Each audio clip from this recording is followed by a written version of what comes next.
Or just ask him to refresh or try a different browser.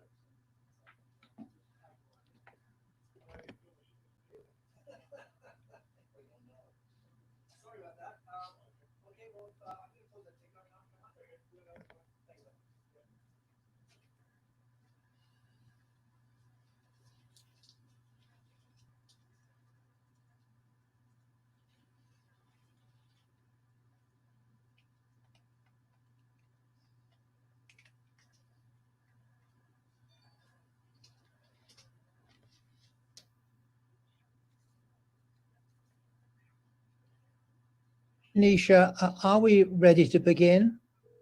I think it's 10:30.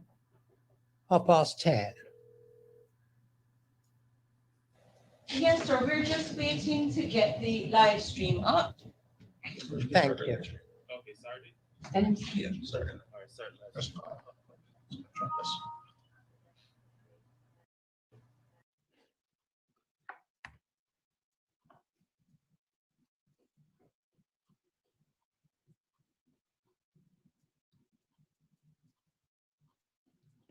No doubt you'll let us know once it is up, Janisha. yes, sir, we'll do. My screen says it is streaming. Yes, it says so on mine too. Thank you. Thank you, Justin Bill Beatson. Is that correct, Janisha? Yes, sir. We're just looking at our laptop to make sure that it is working. And then perhaps if you introduce the case and we can then proceed.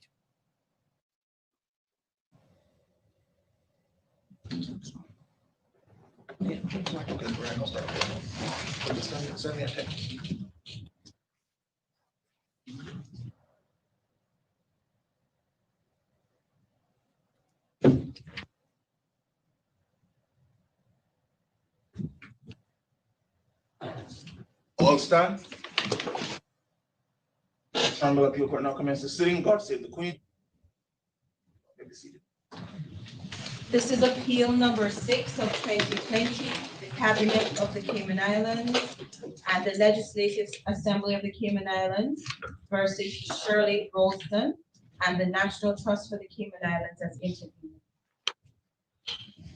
We allow this appeal for the reasons set out in the judgment, which we now hand down.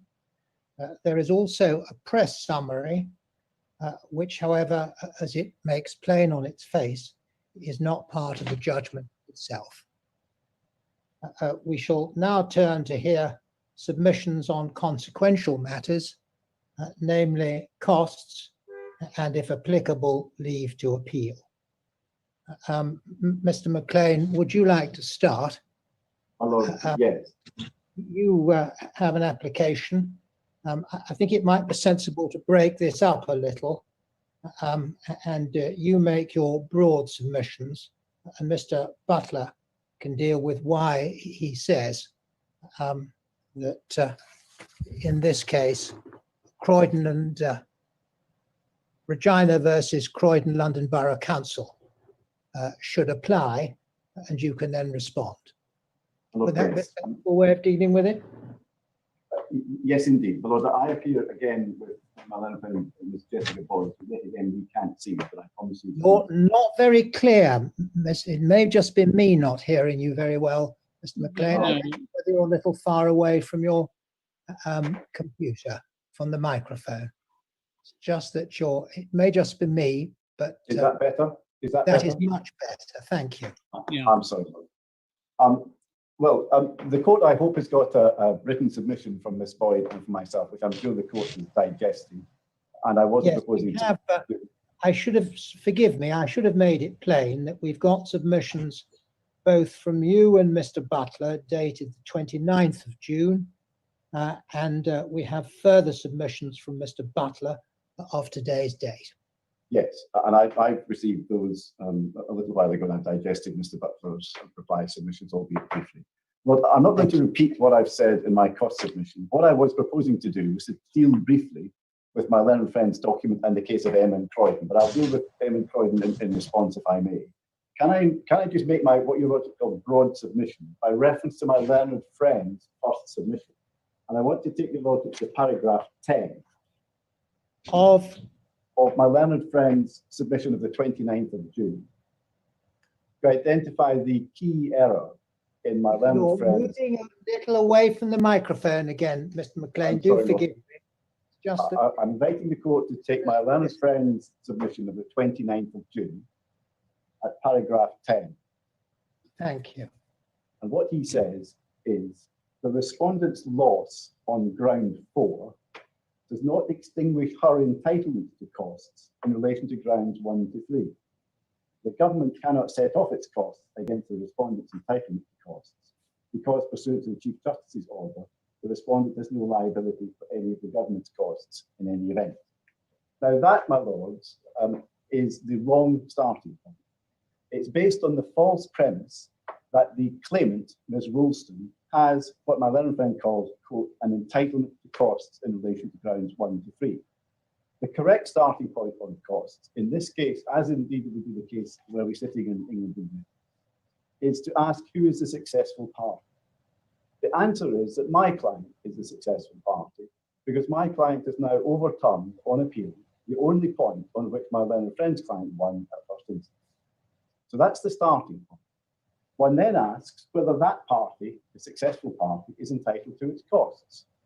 And the starting point may not be the finishing point, but the starting point is that that party is entitled to its costs because costs follow the event. And the starting point of the next part of the analysis is that the successful party is entitled to all of these costs to be assessed, if not agreed, all of these reasonable costs and so on, that's the question for assessment. The court will then ask, and often does ask, whether the successful party should be deprived of some part of his costs because he was not successful in all respects. But that, in this case, is a redundant question, a redundant step in the analysis because of the existence of the protective costs order. No matter how successful my client is in these proceedings, by dint of the protective costs order, it cannot recover any of its costs.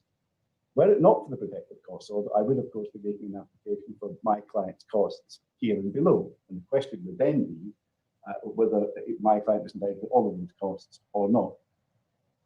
Now, as we say in my written submission, if your lordship should take that now, please, just very briefly. As we say in our written submission at paragraph 5e, the supposed concessions which Mr. Butler relies on would not, in an ordinary case. Mr. McLean, excuse me, which paragraph did you take us to? 5E? The elephant, my lord, yes. A for elephant. Yeah, you are. I'm afraid you're coming and going as far as I'm concerned. I'm doing my best to. No. I just want to explain why I interrupted you. Yeah, 5E, my lord, page 3. 5E. 5E for elephant, yes. Yep. Now, in my submission, the points which Mr. Butler has made in writing, there's no doubt about to develop, would not, in an ordinary case where there is no protective cost, constitute a basis to deprive the government of a portion of its costs as a successful party. But my learned friend needs to go further than that. He's not saying that this is a case where my client's victory is such that but for the protective costs order, it would be deprived of a portion of its costs. He's going much further, taking what Lord Newberger, in the case he's about to rely on, refers to as an extreme suggestion of suggesting that my client, despite being unambiguously the successful party in these proceedings, is somehow liable to pay monies to his client in relation to grounds 1, 2, 3. Now, only in an extreme case, we'll see, I'll give you the reference, Mr. Butler is going to make his submissions on M and Croydon, but you will have seen in paragraph 45 of M and Croydon, Lord Newberger making the reference to an extreme case. And what my learned friend is doing in his paragraph 10, to go back to where I started these submissions, is to start from that which he has to establish, namely that his client's got an entitlement to costs in relation to grounds 1 and 3. He has no such entitlement. It's then quite right that if she did have an entitlement, if she doesn't, if she did, the government couldn't set off its costs because of the protective costs order. But the protective costs order can't be used as a tool to manufacture a basis for a payment of costs to the respondent in the way that my learned friend suggests in his paragraph 10. So my broad submission is, my client is clearly the successful party because we won in this appeal, not only on the point of the appeal, the only point Ms. Rollstone won on below, but also in seeing off all the respondents' notice points. So my client is the successful party and ought to be entitled to an order for costs in its favour here and below, but for the protective costs order. And I recognise obviously that's there. And so the appropriate order, given the existence of the protective costs order, is no orders to costs. And I'll leave Mr. Butler in view of my Lord's invitation to develop his submissions on M and Croydon. But in brief, we are not a category 1, 2, or 3 case in M and Croydon. And actually, nothing in that case interferes with the analysis which I've just outlined in those brief submissions by way of amplification to that which we set out in writing, which I know your lordships have read. So unless I can help you any further at this stage, that's all I want to say. Not as far as I'm concerned, Mr. McLean, thank you. I don't know if either of my colleagues would like to ask you something at this stage. And no, thank you very much. No, thank you. Mr. Butler. Thank you, my lord. Could I please begin by making submissions on the appropriate costs order if one were to look at grounds 1 to 3 in isolation, and then turn to consider how the plaintiff's loss in relation to ground 4 bears on that. So the plaintiff advanced grounds 1 to 3 in a pre-action protocol letter. The government refused to provide any relief in response to that letter. It refused to reconsider the referendum question and refused to defer the referendum as had been requested. The plaintiff was, as a result, put to the cost of bringing a claim in relation to grounds 1 to 3. The plaintiff subsequently obtained the relief which he sought in relation to grounds 1 through to 3, and that was through a combination of 2 things. First, the government took a fresh decision on the wording of the referendum question. That was after the claim had been issued. Second, as a result of a combination of the order of the Grand Court staying the referendum and the government's undertaking to have due regard to the environment and to give reasons when deciding afresh when to hold the referendum.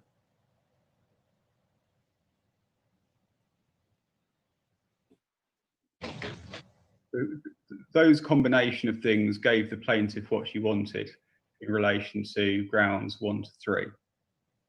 So in those respects, the plaintiff sought the relief in pre-action correspondence, it was refused, and the claim was issued, had to be issued, and after that she obtained the relief in relation to those grounds. Now, of course, I recognise that the government made no concessions on the merits of grounds 1 to 3, and the court didn't adjudicate on grounds 1 to 3.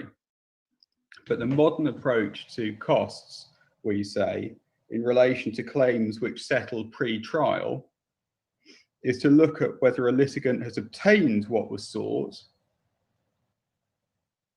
rather than whether he would have won if the issue had gone to trial. And it's that which M. Croydon makes clear applies to judicial review, just as it applies to ordinary civil litigation.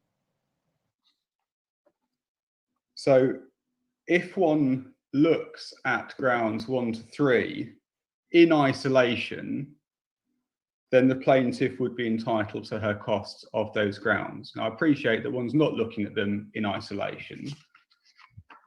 And I then have to turn to ground 4 And in relation to ground 4, I accept that the plaintiff lost, and the plaintiff would ordinarily then be liable for the government's costs in relation to that ground. And setting off those costs against the costs in relation to grounds 1 to 3 would result in a net order for the plaintiff to pay costs to the government, because the costs in relation to ground 4 greatly exceeded the costs in relation to grounds 1 to 3. So there'll be an order for the plaintiff to pay a significant percentage of the government's costs. Now, my learned friend, Mr. McLean, has just made submissions which are predicated, in my submission, on the plaintiff having a liability for costs, but there then being a bar to recovery in respect of that cost's liability. Now, Because that of the protective cost. what the protective costs order provided, but it wasn't. What the Chief Justice ordered was that the applicant will bear no liability in any event for any of the CIG's costs of the proceedings. And so there's no mutuality, there's no costs liability to set off against the plaintiff's entitlement to costs. And it's for that reason that we say the appropriate order is no order as to costs in this court, because the plaintiff can't conceivably claim any entitlement to costs resulting from the appeal. No order for costs in relation to ground 4 below, because the effect of this court's order is that the plaintiff lost on ground 4 all the way through. But there should be an order that the government pay the plaintiff costs in relation to grounds 1 to 3 below to be assessed. Unless I can assist further, those are my submissions. I've got nothing I want to ask. I don't know if either of my lords do. I have nothing to ask. Thank you very much. Neither do I. Thank you, Mr. Butler. Mr. McLean. My Lord, can I respond to those submissions briefly in this way? First of all, to make the observation that as far as the date decision is concerned, the question of the date of the referendum. Mr. McLean, can I interrupt you? I'm very sorry. I do have a question for Mr. Butler, and it's probably better I ask him that before you start your submissions. Yes, my Lord. Sorry, President. Can you no problem at all. Can you just point us to the paragraphs? I mean, you'll appreciate that we only got Croydon maybe an hour ago. So can you forgive me for not having inwardly digested everything in it again? Yes. And point me to the paragraphs that make it clear that what we're talking about is whether you in fact got what you wanted, rather than whether in fact this was an obvious point that you were bound to get this. Because there's quite a lot. There's quite a lot in the Master of the Rolls judgment about there being about points which haven't been fought out. Being you have to decide whether the court at this stage could decide them easily. So I'd just like you to point me to the paragraph. There's obviously something else that you have in mind. Well, the thing that I rely on Emin Croydon for is the change in emphasis. So, as my Lord will know, under the pre-Emin Croydon approach, yeah, there was the old Boxall approach, and there was all of that. But just, all I really want is a couple of paragraph numbers. Well, my Lord, could I? I'm just trying to introduce the paragraph that I'm about to say, my Lord. That I just wanted to put it in context, and the context is that, as my Lord says, the old position, the previous position, was governed by Boxall, and Boxall says that in settled cases which don't proceed to trial, one asks the question: is it sufficiently clear that the claimant, the plaintiff, would have won if the matter had proceeded to trial?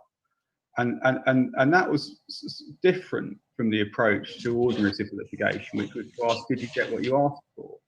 And the bit of Croydon that I rely on is that it makes clear that the old Boxall approach doesn't mean what it said it meant, or at least no longer applies. And the particular paragraph, forgive me, my lord, I'm working on the screen. Yeah, we all are.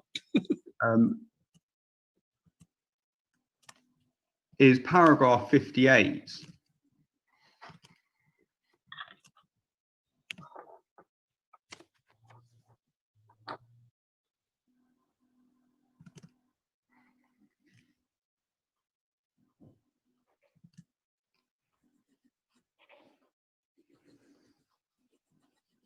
Right.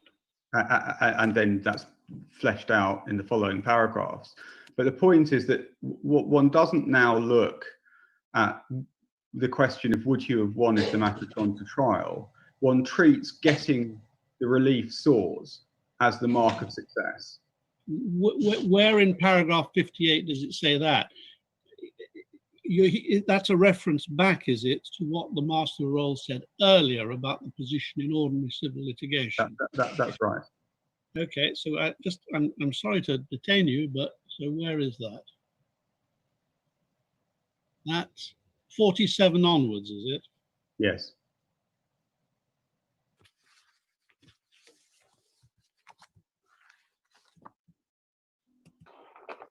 Okay, thank you very much. Thank you.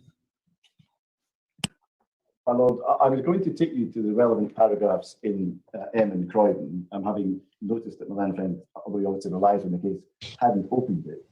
First of all, can I take you to paragraph 45, which I mentioned in my opening submissions a few minutes ago, page 2617 of the report, if you've got the weekly law report version in front of you.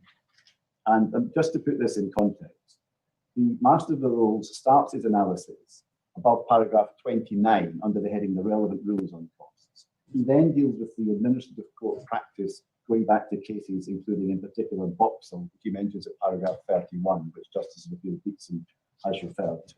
And then just above paragraph 44, he then turns away from the administrative court cases into what he calls costs after trial in ordinary civil litigation.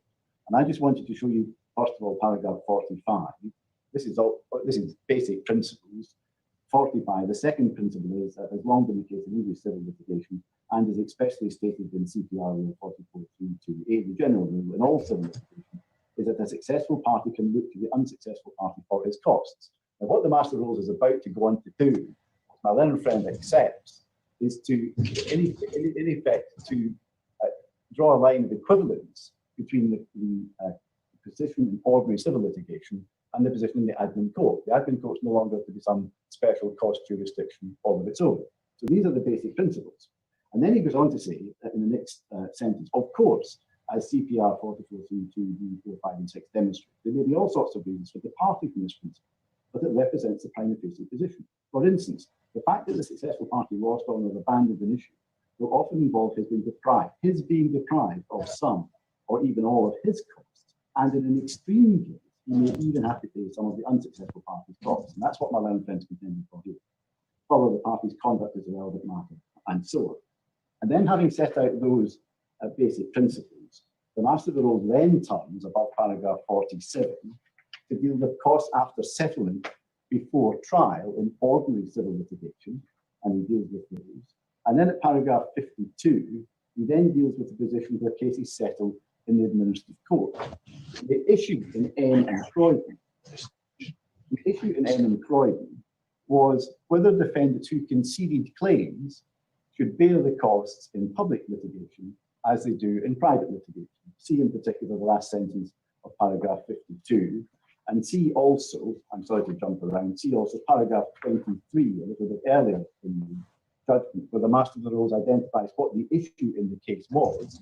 In paragraph 23, he says this: although the local authority were prepared to concede on the substantive issue between the parties, namely the claimant's age, they were not prepared to agree to pay his cost of the proceedings to which he said he was entitled as a result of his claim having been conceded by the authority. Then, after the paragraph that my then friend referred to, which was 58, the Master of the Rolls then identifies helpfully 3 separate categories of case. And he does this, my lords, in paragraph 60. So forgive me interrupting, Mr. McLean. It's not always easy to catch what you're saying. It's paragraph 60 we're now turning to, is it? 60, that's right, my lord. And what the Master of the Rolls is doing here is to identify 3 categories of case, 1, 2, and 3. And then each of the next 3 paragraphs, 61, 62, and 63, deal in turn with those 3 categories, 1, 2, and 3. So it's useful and instructive to look at what those 3 categories are and to ask oneself which category, if any, our case falls into. So in paragraph 60, the answer is none, of course. In paragraph 60, the Master of the Rolls says this: thus, in administrative court cases, just as in other civil litigation, particularly where a claim has been settled, there is, in my view, a sharp difference between 1, a case where a claimant has been wholly successful, well, pausing there, clearly my own friend's client hasn't been wholly successful on any view, whether following a contested hearing or pursuant to a settlement, and 2, a case where he has succeeded only in, a case where he has only succeeded in part following a contested hearing or pursuant to a settlement. I'll come back to that in a minute. And 3, a case where there has been some compromise, which does not actually reflect the claimant's claim. Now, clearly, categories 1 and 3 don't apply here. And so far as category 2 is concerned, I've made all the points in our written submission that in this case, there wasn't a question of my client having conceded anything, nor was it a case of being realistic that the claims in respect of the date and the wording of the referendum were losers and that Ms. Ralston is going to be vindicated. Those grounds fell away, certainly in relation to the date, because of the grant of interim relief. And as far as the wording was concerned, because of the government's decision to adjust the wording, because it could do so without compromising its objectives and thus narrow the scope of the dispute to the points which did matter, which were then adjudicated on by the learned judge below and now by the Court of Appeal. But we are not a category 2 case. Can I just ask you about that? On that last point, you'll have seen that Lord Neuberger refers to Lord Justice Pill's judgment in an earlier case, saying he doesn't like these cases where people say they settle for pragmatic reasons. And later on says, well, you've got to look at what the thing was in fact. So does that put into question the case that you cited in your submission, the Newman case? It doesn't, no. The two can be easily reconciled, as we'll see if we read paragraph 62, where Lord Neuberger fleshes out what his second category is all about. In paragraph 62 says, when deciding how to allocate liability for costs after a trial, the court will normally determine questions such as how reasonable the claimant was in pursuing the unsuccessful claim, and so on. I can skip the rest of that. If you pick it up then about 7 or 8 lines down, the sentence being, however, where there has been a settlement, the court will at least normally be in a significantly worse position to make findings on such issues than where the case has been fought out. In many such cases, the court will be able to form a view as to the appropriate cost order based on such issues. In other cases, it will be much more difficult. I would accept the argument that where the parties have settled the claimant's substantive claims on the basis that he succeeds in part, but only in part, there is often much to be said for concluding that there is no order for costs. That, I think, was the approach adopted in the Scott case. However, where there is not a clear winner, so much would depend on the particular facts. In some such cases, it may help to consider who would have won if the man had disputed facts. As if it is tolerably clear, it may, for instance, undermine the contention that one of the 2 claims was stronger than the other. Now, in this case, we're in the situation where even if we were a category 2 case, the correct analysis would be that there would be no order for costs, which is what we seek because of the protective costs order. But it's not right to present the matter as one of set-off, as my learned friend does. The starting point, as I emphasise in my opening statement, is who is the successful party? My client's a successful party. So prima facie, it's entitled to its costs, but we can't get them because of the protective costs order.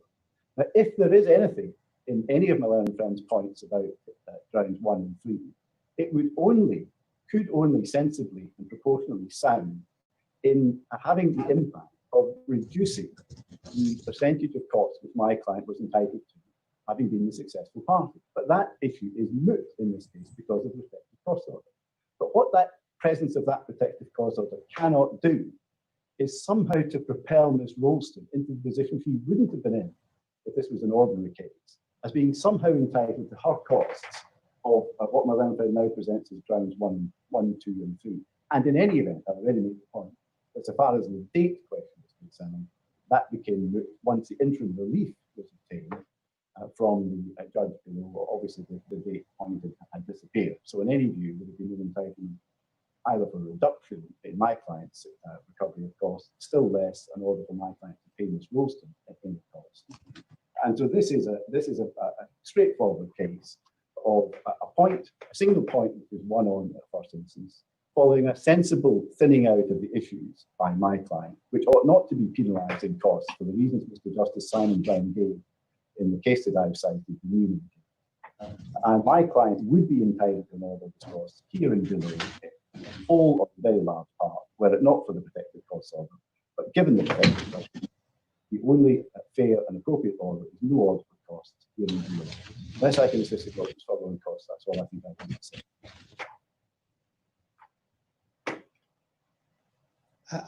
I've nothing I need to ask you, Mr. McLean. Nor do I, thank you. Nor do I, thank you. Mr. Butler, do you want to add anything? Well, if I might just say a few words in response. I accept that this case isn't on all fours with the categories in Croydon. The position here is that this isn't a settled case, which is what Croydon was looking at. This is a case in which part of it settled, grounds 1 to 3, and part went to trial, ground 4. And my submission is that one looks at those two elements separately. We succeeded on the settled part. The government succeeded on the part that went to trial. And the reason that this might feel, the order that I'm asking for, may feel counterintuitive is because absent this form of PCO, Ms. Ralston would be paying costs to the government. The only reason that my submission gets off the ground is because of the particular form of PCO that's been made in this case and the absence of mutuality of liability for costs.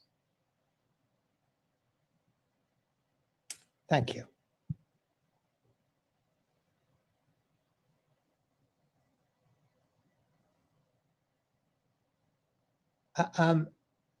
Mr. Butler, I think we'll next deal with the question of leave to appeal, if that's something you want to pursue. Thank you, my lord. Yes. I've set out the submissions in both my written documents, and I don't propose to repeat those at any length. The core of my submissions on leave are simple. Section 70 is an important and unique constitutional right, and the question of whether Section 70 subsection 1 mandates a general law to cover petitions and referendums is an important one. This is the first case in which that important question has been raised. And we respectfully say that the point is arguable. The Court of Appeal has obviously reached a clear view, but the Grand Court reached a contrary view on substantially the same arguments, and the Court of Appeal implicitly rejected the government's concession that petitions must be governed by general regulations. So for those reasons, we say there's at least a chance of persuading the Privy Council to take a different view. And assuming that my lords consider the point to be of sufficient constitutional importance to the Cayman Islands, then I would respectfully say that you shouldn't hesitate to grant permission for the reasons set out in my reply note. But just to emphasize one point made in that note, if you're concerned that it's more appropriate to leave the decision to the Privy Council, then I would ask you to at least give an indication as to whether you consider the public importance test to be met. on the grounds that the view of the local court will be of assistance to the Privy Council. And this would avoid the risk that the Privy Council refuses permission because it mistakenly believes that the local court doesn't consider the point to be of importance. So that's all I proposed to add to my note. Thank you. I've got nothing I need to ask. Nor do I, thank you. Nor do I, that's very clear. Mr. McLean. Lord, I can be very brief. We rely on paragraphs 7 to 13 of our submission. So far as prospects of success are concerned, of course, well, first of all, looking at prospects of success, my learned friend says in his main submission, paragraph 3, it's always been common ground agreed by both parties in the court that important points of principle and practice are raised. But clearly, of course, I recognise this is a case about the Constitution of the Cayman Islands. That's what the case is all about. But of course, not every case of importance goes to the Privy Council with the lead of the court below. And I'll come back to that in just a moment. But as far as prospects of success are concerned, our learned friend in paragraph 5 of his note puts quite a lot of eggs in the basket of attacking this court's judgment at paragraph 88. And in paragraphs 88 through to 89, this court in its judgment addressed the judge's reason for finding this general law was required, which the court refers to as being by analogy to the cautionary principle. And then over those paragraphs 86, 87, 88, and 89, comes to the critical conclusion in the case that a broad and generous interpretation of section 70 and does not require a general law on people initiated referendums. And my submission, of course, is that paragraphs 86 to 89 of the unanimous judgment of this court are plainly right.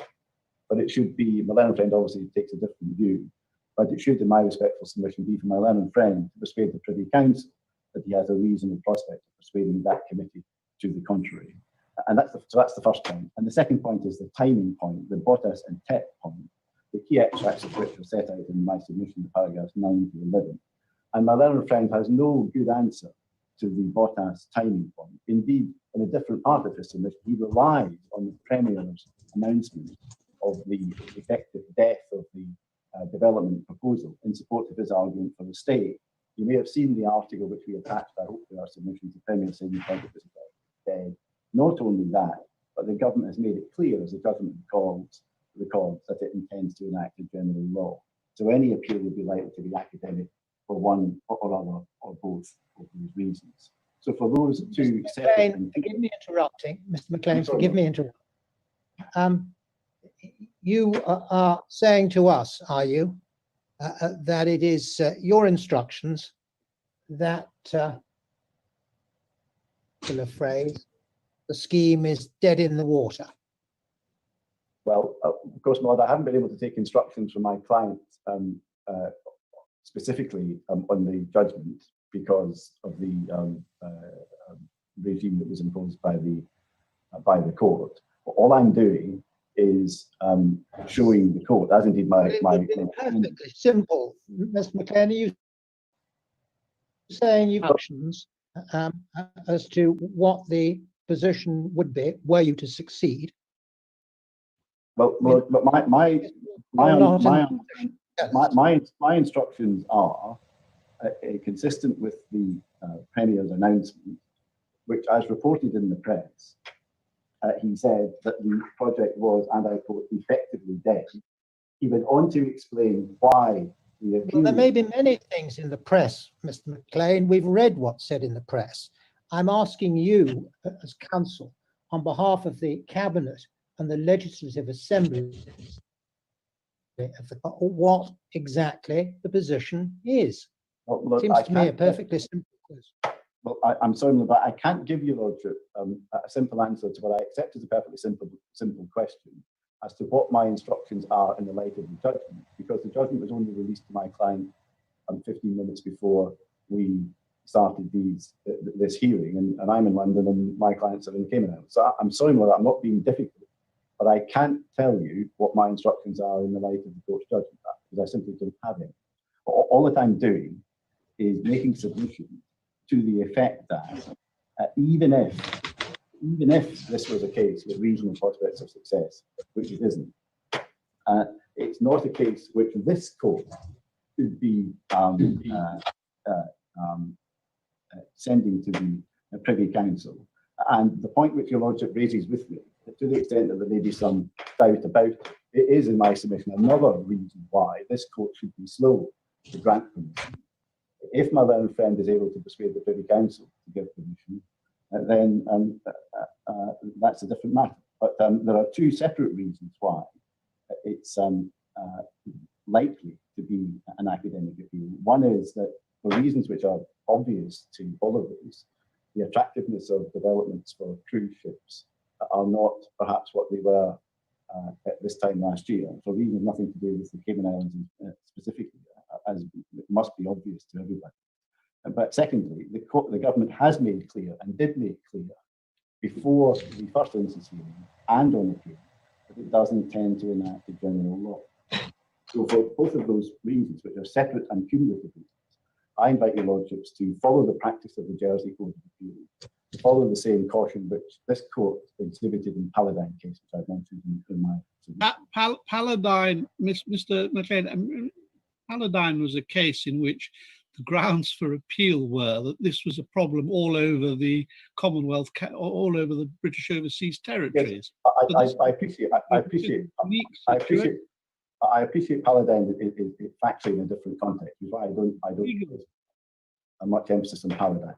But my Lord, I do submit that it would be appropriate for my learned friend to take this application to the Privy Council to persuade them that there's a real prospect of appeal, and to persuade them that this is a case which they ought to be taking at this time. As to my learned friend's position about the court making clear that there's no dispute about the importance and so on of the case, I've already accepted, of course, this is a case about the Constitution of the Cayman Islands. The referendum was a matter of national importance by definition. Of course, I accept that. And if this court thought it right to make the sort of observations which my learned friend referred to, then obviously that's a matter for this court and not something which I think my clients should probably be seeking to dissuade the court from taking those steps if the court thinks it's appropriate. So for those reasons, we resist my learned friend's application for permission to appeal to the Privy Council. Mr. McLean, may I ask you something else which you may not be able to answer? Assuming that it is, to repeat the phrase, dead in the water, can we take it that before there is any other possible referendum, the general law will have been enacted? In other words, the timetable for that? Are you able to help us? Well, I understand why you're asking that question, and I see the sense of the force behind it. But I'm afraid, my Lord, my answer is the same as the answer I gave you a few moments ago. The same problem existed for the other side, but we were having when we see the rules which the court laid down, our clients were not informed of the result of this judgment until 15 minutes before we started. In other words, 58 minutes ago. And so, with the best will in the world, I haven't got those instructions. Thank you. I don't know if either of my colleagues has any questions. No question, thank you. I just have one question for Mr. McLean. Mr. Butler, on the assumption that he succeeded in his application for leave, asked for a continuation of a stay on the disputed law, the port referendum law. Assuming that you, and if we granted leave, that there would seem to be, speaking for myself entirely, there would be something in that. If we did not grant leave, if we accepted your arguments on leave, is there nevertheless a case for a continuation of the stay pending the disposition of an in-time application by the respondent to the Privy Council for leave? Yes, I entirely see the force of Justice Wicked-Beats's point. Yes is the answer to that question. I am able to give you a straightforward answer to that straightforward question. Yes. Yeah. And can I ask another question, which is, I understand, again speaking for myself, why you answered the President as you did. How long do you anticipate, I mean, how quickly can you know that this? Because the thrust of your submissions are entirely based on that this is not the time for this permission because it's dead in the water and it's etc. It would be the court, or speaking for myself, I would not want to make an order on an assumption which turns out to be like a writ of something written in water. I understand. I'm grateful for Justice Gilbeatson's acknowledgement of the reasons why I'm not able to assist the court as I would like to be able to do. The answer to my Lord's question is that I don't anticipate my experience of this case with my clients that it would take very long to get answers to those questions. Whether it's measured in minutes or hours or 24 hours, I don't know. I can't help that. I can look at my WhatsApp message now and see what's been said to me from those who are sitting in court. But I'm told, yes. The answer is, on instructions, the answer is that the proposal will not proceed in the current term of the Legislative Assembly. And the next elections are due in May 2021. Of course, the current government in Cayman Islands can't bind the hand of its successor. And so one knows not what the new Assembly may or may not decide to do. But, and Mr. Smith will, by WhatsApp, correct me if what I'm about to say is wrong, but my understanding is that the Premier's comment that the proposal was, quote, effectively dead, end quote, was for the current parliamentary session, which takes us up to May 2021. What happens then, frankly, who knows? But maybe the more important question, given what's the underlying issue of substance, is how, I mean, we get, I must just be careful because I'm only a judge and not a politician, but there are many, many things said that are going to happen. Sometimes they're written on the side of a bus. The question is the government going to introduce a general law this session? i.e., is the government going to introduce something that will come into effect before May 2021? Because that again affects the extent to which the issues between the parties are live or moot or academic. I understand that, and that's the second basis, and as your Lordship knows, that's the second basis in which we suggest that any appeal is likely to be academic. I'm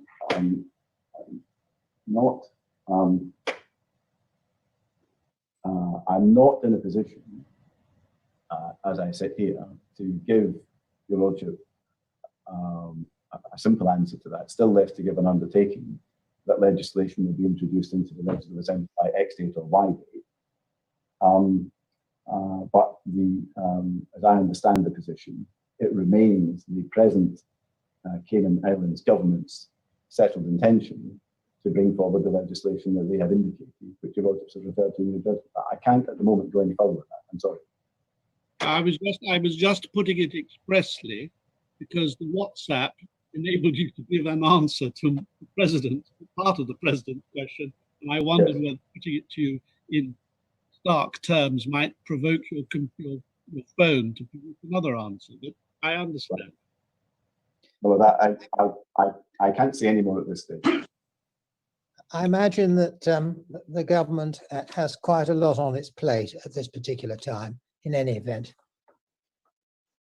Not to do that's also true. most indirectly with cruise liners.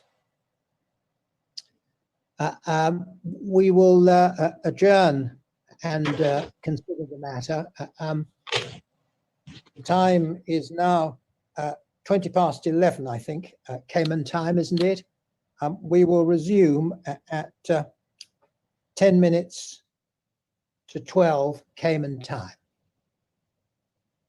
Very good, Mike.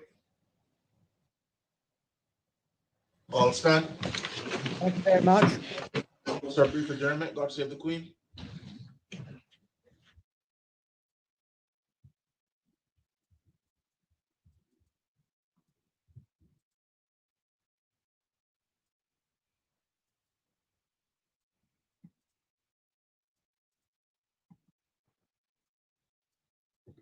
we shall be in touch with each other, I anticipate.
Miracle Brokers is back. That's right. We're fully reopened and back to work. Our agents are here to serve you with all of your packing and shipping needs. Need to move? Don't worry. Give us a call today. Collect a package, shipping around the world, or straight to Cayman? You got it. Give us a call on 949-5989. Collection by personalized appointment only, where our dedicated agents are on standby to personally assist you. Don't forget to wear your mask, maintain social distancing, and one person per appointment. Check us out at miraclebrokers.com today.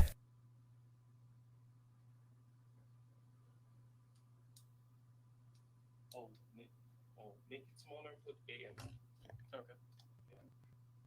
Put AM, 11:50. Good job, man. I was gonna put AM, and I was like, they probably know. Yeah. No, just like for the users. yeah. People watching. 11:50. How do we make it?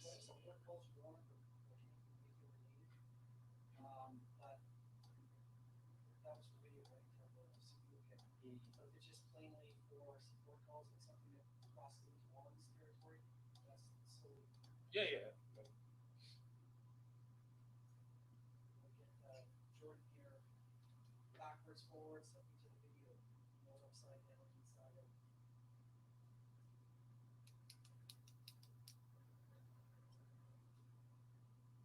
Does it say 11:50 AM? I believe I. Oh, it's hiding.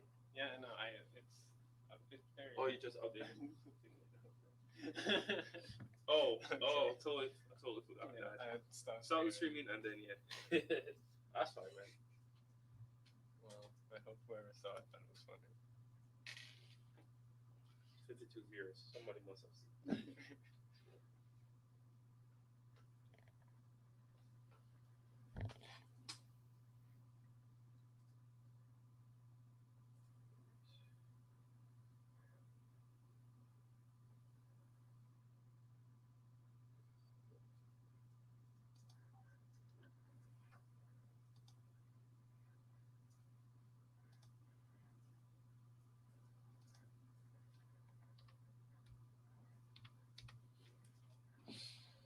Candy time.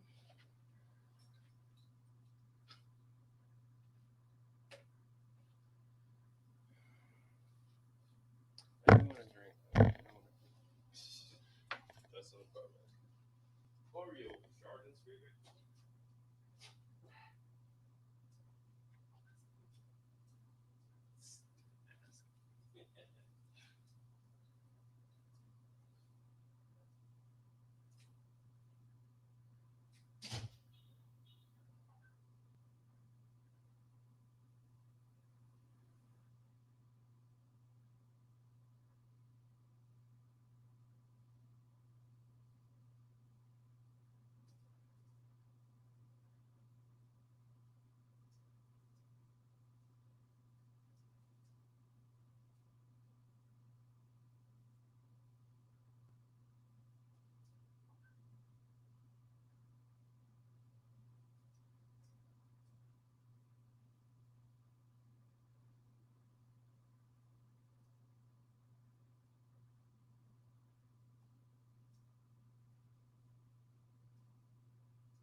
man is skinny. I don't think he's going to fight anytime soon.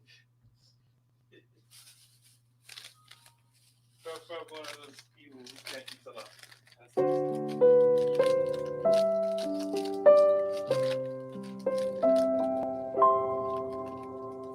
Oh, land of soft, fresh breezes, of verdant trees so fair, with the Creator's glory reflected everywhere. All sea of palest emerald, merging to darkest blue. Whenever my thoughts fly onward, I always think of you. Dear verdant island set, In blue Caribbean sea, I'm coming very soon. oh beautiful to thee. Although I wander far, my heart enshrines thee yet. Homeland, ere Cayman Isles, I cannot thee forget.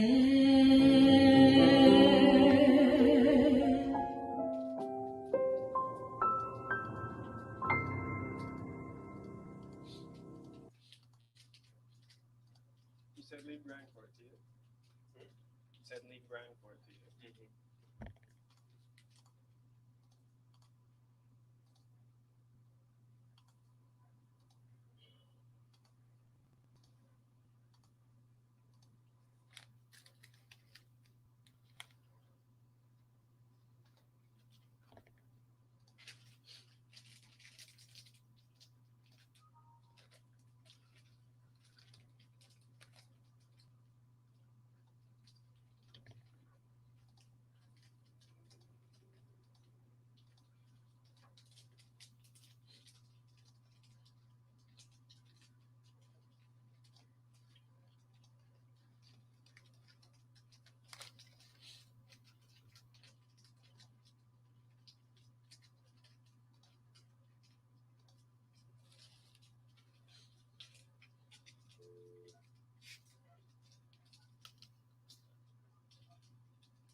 Yeah, I heard you.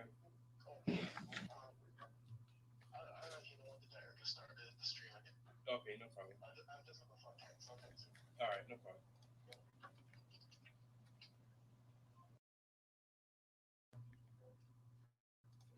Yeah, I heard you.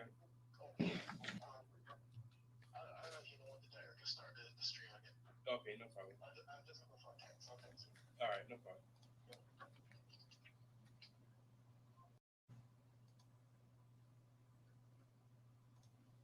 Change the text again. I said shortly. Yeah.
Dropbox is permanent storage, and I'm telling them fucking no. Although I can back it up, but I have to use a Linux solution for it. It's like no, there's just not a fucking. So what's and it's for these audio servers. It means that how the fuck do you get someone's audio server? Audio shit. You can't create shares because each person's shares encrypted. You can't. It's like trying to tell these fucking dumb monkeys. It's like, look, no, I'm a sock puppets. No. Saki says, no, you should not do that. Listen to Saki. What else can he do, man? I don't understand why monkeys get all fucking angry. Stop throwing up on your penis. Put some sauce on it.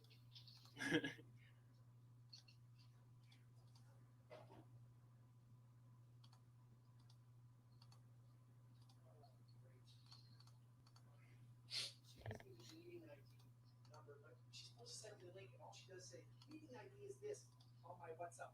Like,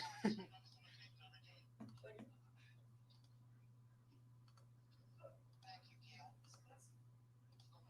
a pain in the ass. How the fuck do I zoom install? Probably not. I got some yay. Start copying and pasting and switching apps back.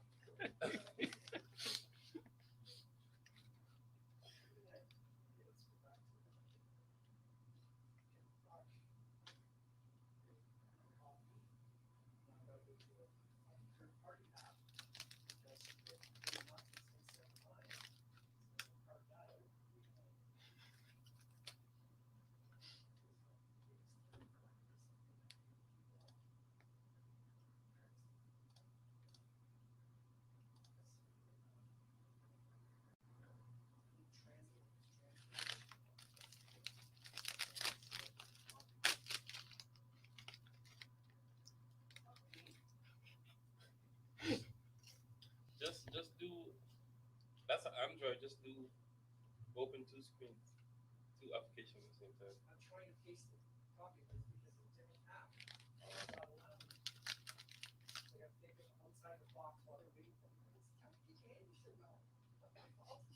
This is. This is so much is.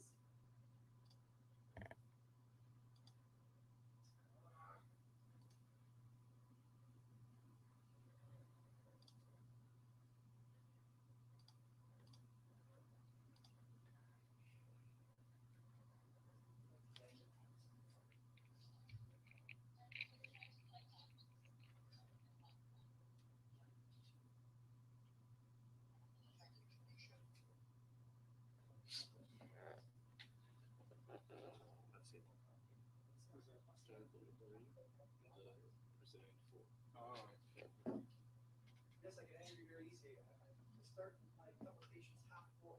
By the time the applicant's all You have zero patience. What do you mean by half full? completed. It's only because people are lazy. I'm inherently lazy. You want to talk about a pretty lazy person. Finish it. That's the proper. Finish it.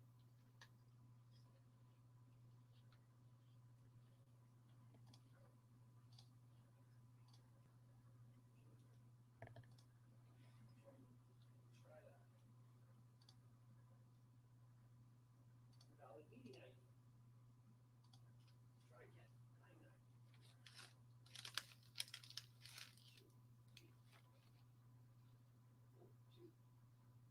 Instead of just sending me the goddamn email, which she must have gotten. Got a fucking phone that has email.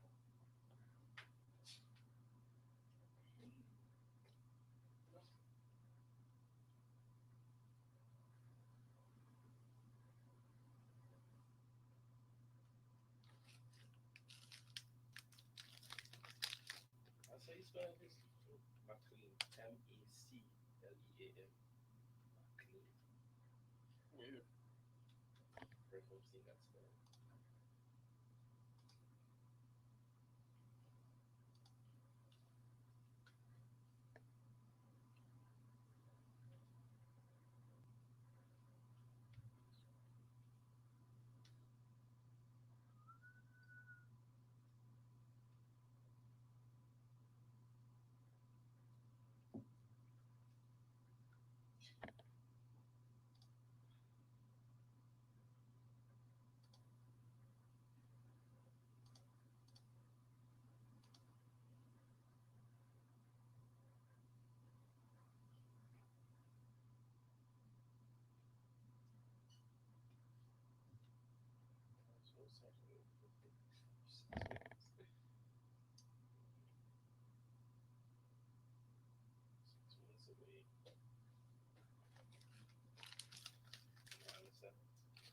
Alan, where are you, sir?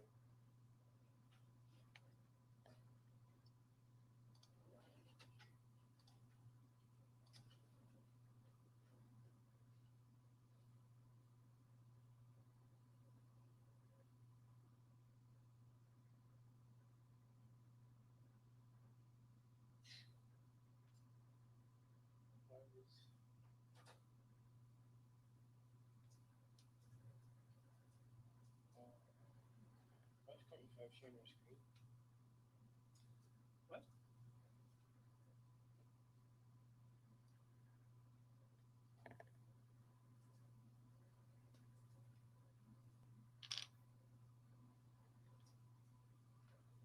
Yeah, Kim. No worries. You should see them again.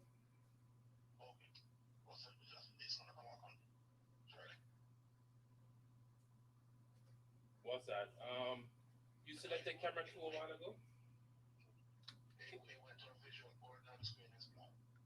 Oh, just go back to.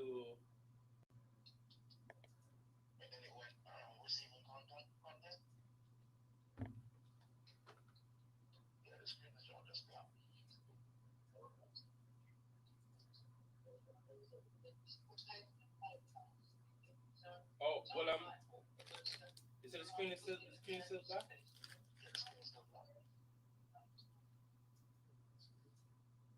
Because I'm looking at the Polycom now and I'm seeing everybody. Yeah, just ensure that you're on the correct. Well, are you seeing anything on the TV at all?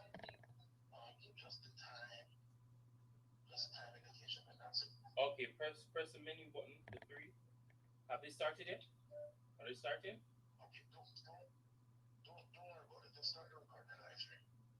Start live stream. Oh, I'll stop this. Starting. Give in writing. First, we make no order for costs. Second, we refuse leave to appeal. Thank you all very much indeed. Thank you, Mr. McLean. Thank you, Mr. Butler. Thank you, my lord. Thank you, sir. Alicia, we can, Sorry, sir. we can now adjourn, which I think is what Keon is arranging at this moment. This appeal court is now adjourned. God save the Queen. Thank you.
Yeah, thank you. I think the Honorable Leader of the Opposition just mentioned about the email that was sent out to members with the consultation paper.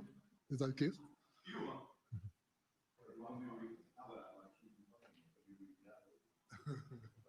Okay. Madam Speaker, Honorable Leader of the Opposition. to try and clarify this, elucidate on it, let me see if I can help.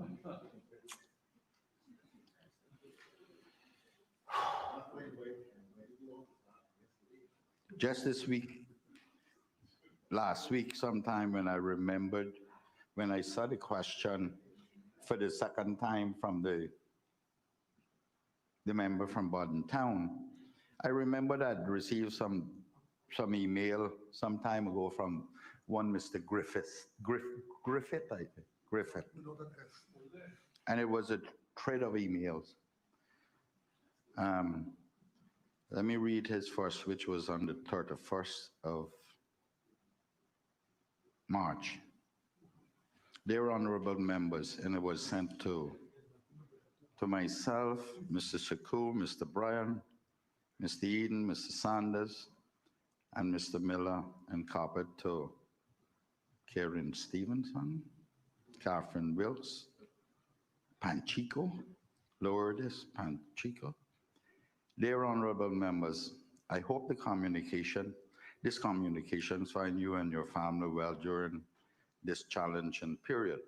I refer to the attached and the below chain of communication and was wondering if you had any opportunity prior to the onset of current events to review the papers on foreclosure, bullying, consumer protection, and the decriminalization of suicide. For ease of reference, I attached the documentation on foreclosure in particular. Grateful for your feedback, any feedback you're able to provide. Kind regards, Jose Griffith. The attached was an email to Mr. Griffith as of January the 3rd from the clerk of this legislative assembly. But let me go to the bottom and start those. On 26th of November, Mr. Griffith sent to Ms. Zena and copied to Mr. Belgian, Franz Manderson, Sharon Romita, Davina, and Patricia Priestley. Dear Mrs. Marin Chen, grateful are you if you are able to facilitate the dissemination of the attached cover letter and supporting documentation to all honorable members of the Legislative Assembly. This request is made pursuant to a request of the Honorable Lazard Miller during the 22nd of November 2019 sitting of the Finance Committee. On the 3rd of January, the same Mr. Griffith. Good morning, Zena. Happy New Year. I wish you and your team success in all that you set out to achieve in 2020. Further to my earlier request, grateful to know if the attached documents were forwarded to the MLAs. I wish to confirm this before responding to questions which have been submitted to the Commission. Kind regards, Jose.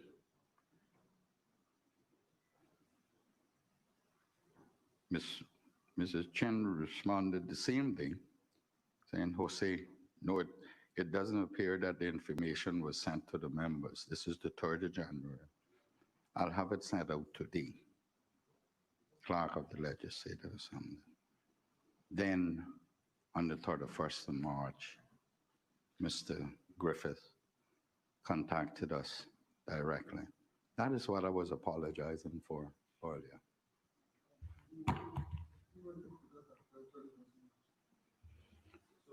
The people consent on the 31st of January, well, March.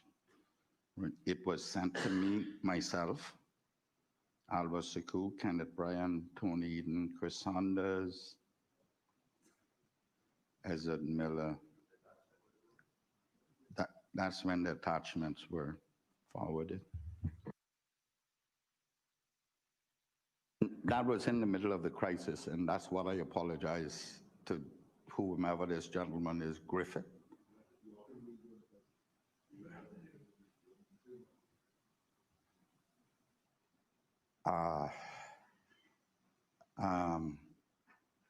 Madam Speaker, I'm always capable of reading. Unlike others who don't understand what they read. But I do apologize because I had a brief look at it and I did not respond. I know I can't be wrong and strong, but it was right in the middle of everything else. And at least I was man enough to say I apologize. And I know the Attorney General was going to roll all over me, as usual, whether I read it or not, but more so if I don't. And don't respond. And I didn't respond. I do apologize. Deputy Madam Clerk, can we continue? Question number 31.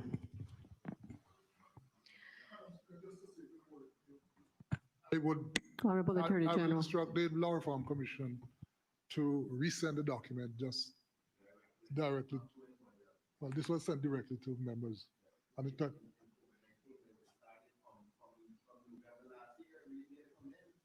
yeah, so, Madam Speaker, just to make sure, I will ask the Law Reform Commission to forward the document directly to honorable members so that they can have access to it and hopefully get an opportunity to comment.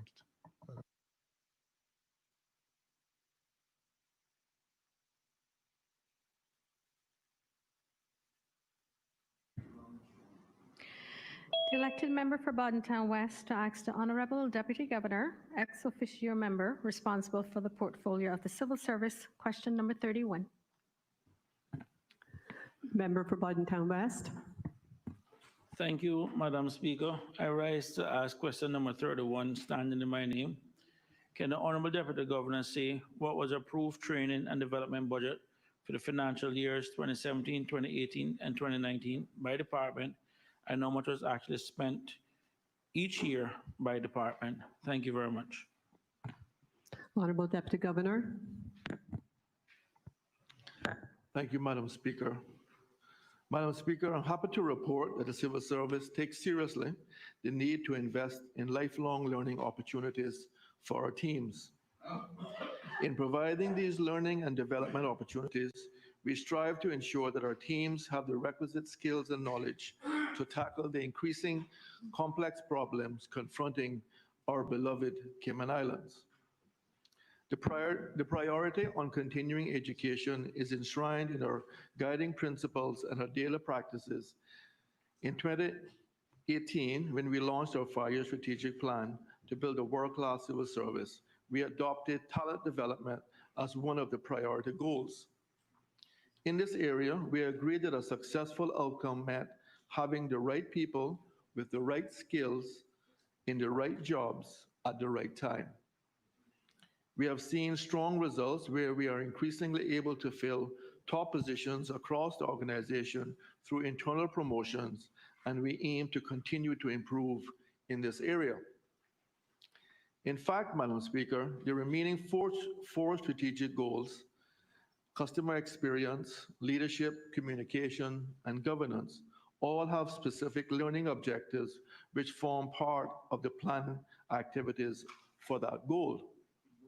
To help instill this organizational commitment into everyday practice, our core competency framework also identifies building capability as a focal area of performance for civil servants at all levels, ranging from individual contributors who are responsible for leading self to superiors, to supervisors and managers who are responsible for leading teams and departments, to strategic directors who are responsible for leading government's key areas of business. The member has requested a breakdown on how this investment is manifested financially across the civil service. The answer to the question, Madam Speaker, involves a vast amount of budgetary figures. The request refers to 3 years of financial data covering almost 100 different entities and 6 data points for each, corresponding to the budget and actual expenditure for training for 2016, 2017, 2018, and 2019 financial years.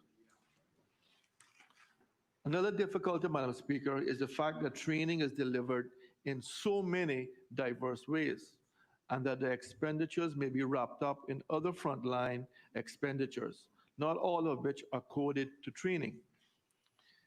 It may not come as a surprise that the most effective form of training is on-the-job learning. In the civil service, there are numerous examples of applied learning. These include where civil servants have the opportunity to be cross-trained in relevant responsibilities, to be seconded into different departments, to work on stretch projects such as part of a multidisciplinary teams, or to act on behalf of another person by taking on that role while the incumbent is temporarily away or the role is vacant. These highly effective forms of training are not expensed as training cost, and as such will not be reflected in the budgetary figures I'm about to share. Another challenge, Madam Speaker, is that while agencies have central training and development budgets, the actual expenses associated with training may be wrapped up in other line item expenses. Within our civil service, I'm grateful for the diversity of learning and development that is offered centrally through the portfolio of the civil service for competencies that are required across the civil service. Example, leadership, public administration, governance, innovation, customer service, etc. And by individual departments, mostly for training that is required for specific employee groups, which are mostly centralized within a particular department or ministry. Training expenses may manifest as travel expenditures, where, for example, training occurs overseas at a conference or training program. Training expenditures may be attributed to licensing fees, while training occurs online through dedicated e-learning portals. Where training occurs centrally for a large number of persons at senior leadership events or locally hosted conferences, some costs may be reflected in professional fees, venue rentals, or catering. Similarly, where training leads to a degree or certification or certificate, it may be expensed to professional fees to the learning institution.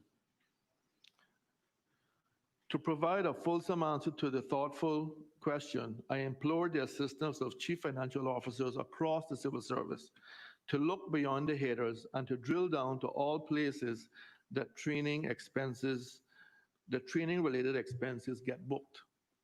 The result, Madam Speaker, is a testament to the civil service leaders in the way they invest in their teams and to the thousands of civil servants who commit to training each year, doing so after hours, on weekends, and even during the height of the COVID-19 pandemic.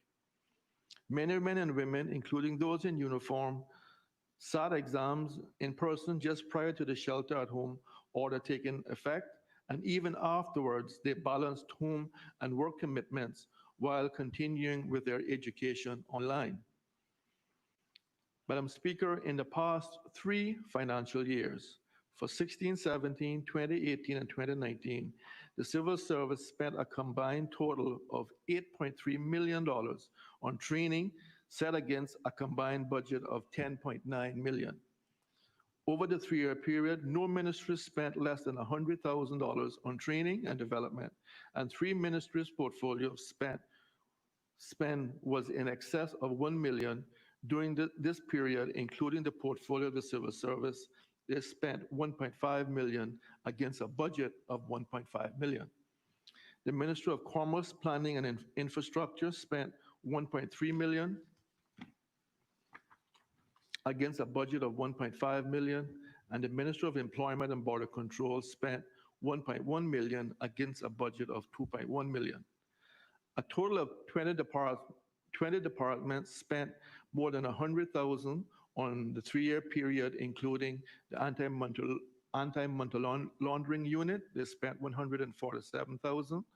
Workforce and Residency Cayman spent 207,000. RCIPS spent 738,000. The Civil Service College spent 657,000. Management Support Unit spent 320,000. Portfolio of the Civil Service, including Strategic and Corporate HR, spent 287,000.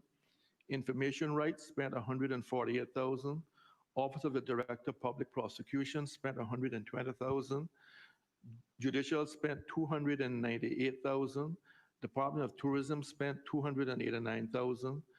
The National Weather Service spent 198,000. The Fire Service 516,000. The Prison 144,000. Ministry of Community Affairs Core Ministry spent 121,000. Computer Services Department spent 379,000. The Ministry of Community Affairs spent 121,000. That was the entire ministry. Public Works Department spent 362,000. Ministry of Education 586,000. Customs, including successors CBC 233,000, and Treasury 170,000. Madam Speaker, it would be remiss of me not to give a few examples of some of the training courses that have been provided to civil servants during the past few years. Madam Speaker, training in the areas of business development up to the practitioner level, change management, project management, again up to the practitioner's level, time management, team building, customer service, including delivered by world-renowned trainers, essential of supervision, mediation training for our senior court legal staff, training in the introduction of paperless solutions in finance departments at the courts, ILM training in leadership and innovation, contract management training, human resource management training, including training on holding staff accountable and having difficult conversations, and technical training associated with specific job requirements. Madam Speaker, using our online portal, or online training portal, we have delivered anti-fraud training to approximately 2,600 employees in recent years, and been able to seamlessly extend it to a number of statutory authorities. Customs and Border Control has developed bespoke online training for their officers, which has been taken up by over 80% of their staff thus far. Cybersecurity courses were recently launched and we are also equipping civil servants on strategies for recognizing and mitigating new threats which confront us in this information age. Madam Speaker, as you know, leadership matters, and we have invested heavily in training over 200 of our top leaders and inspiring leaders in the principles of dynamic leadership. This included bringing in speakers from overseas to deliver training while also utilizing our talents within the civil service. We have also partnered with the Institute of Public Administration in Canada, who runs an annual leadership seminar each year, and which has been attended by approximately 200 civil servants thus far. IPAC has also partnered with the portfolio of the civil service to deliver a 2-day leadership conference in Cayman. That happened a few years ago. Madam Speaker, I am especially proud to advise that not even a global pandemic could deter us from our commitment to providing training to civil servants. During the lockdown, we provided numerous training courses via Zoom on topics such as working remotely, leading during challenging times, profound importance of authentic leadership, and various wellness seminars. In response, the civil service has achieved employee engagement scores of 70% across the organization. We measure the progress annually because we know exceptional leadership contributes to engaged employees, and happy employees means happy customers, and I would dare say happy governments. To improve the civil service towards this goal of delivering an outstanding customer experience, we trained 716 customer service ambassadors and 117 customer service champions through a newly established Customer Service Academy. In response, our Happy or Not terminals have captured over 347,000 responses from our customers, and we have an average customer satisfaction in excess of 90%. Madam Speaker, in 2019 alone, the Civil Service College facilitated the participation of over 800 employees in various workshops and seminars. Additionally, 290 employees completed or were undertaking formal leadership and management qualifications through ILM. 22 employees graduated with an associate's in arts and public administration. Another 20 employees earned certificates in public administration, and 3 civil servants on scholarship by the Civil Service College completed their Bachelor of Arts at UCCI. Partial financial support was provided by the college to 13 employees who undertook the Global Executive Leadership Certificate course, which was offered in partnership with UCCI and Florida International University. Additionally, partial funding was provided to 7 civil servants who participated in the Chamber of Commerce Leadership Cayman program. In partnership with the Caribbean Development Bank, 42 civil servants achieved certificates in a range of subjects from pay policy analysis to project cycle management training. In partnership with the Chartered Institute of Personnel Development, 10 civil servants were awarded professional development training in learning and development practices, allowing them to provide professional learning opportunities in their own departments and as trainers within the college. Also in 2019, the college was awarded approval to run ILM program at level 7. This approval signifies the caliber of the in-house training team who can now deliver learning and development equivalent to a university's master's degree. The development work was undertaken in 2019, and the first cohort will commence in 2020.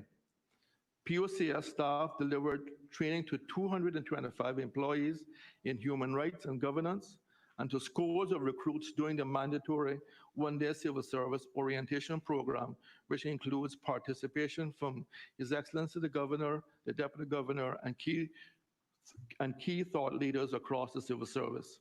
The Cabinet Office delivers training to all ministries and portfolios in policy development. Madam Speaker, time does not permit me to give further examples of the heavy investment that we have made in training and developing our civil servants. Madam Speaker, finally, I have attached to this statement, to this answer, an appendix which provides the detailed breakdown by ministry, budget versus actual expenditures on training for 16, 17, 2018, and 2019. Madam Speaker, and we also have that by department as well. Thank you, Madam Speaker. Member for Bodentown West. Thank you, Madam Speaker. And first I want to thank the Deputy Governor for that comprehensive answer. Unfortunately, Madam Speaker, when I filed this question, I was not concerned about the money that was actually spent. I was actually concerned about the money not spent. And what I've noticed for the 3 years I looked at, Madam Speaker, that roughly 24% or just under $2.7 million of the training budget wasn't spent. And my follow-up question to the Deputy Governor, and I know personally that he is very big on training and development.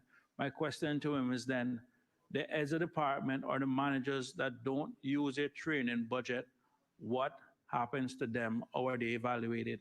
Because, Madam Speaker, you will get no points from me for not spending this money. We approve this money to be invested in our civil service. We expect it to be spent. So the question is, what happened to the managers or the heads of department or the chief officers that do not spend this money? That's what I'm interested in, the $2.7 million that was not spent over 3 years. Thank you. Honorable Deputy Governor. Thank you, Madam Speaker. Madam Speaker, that's a good question.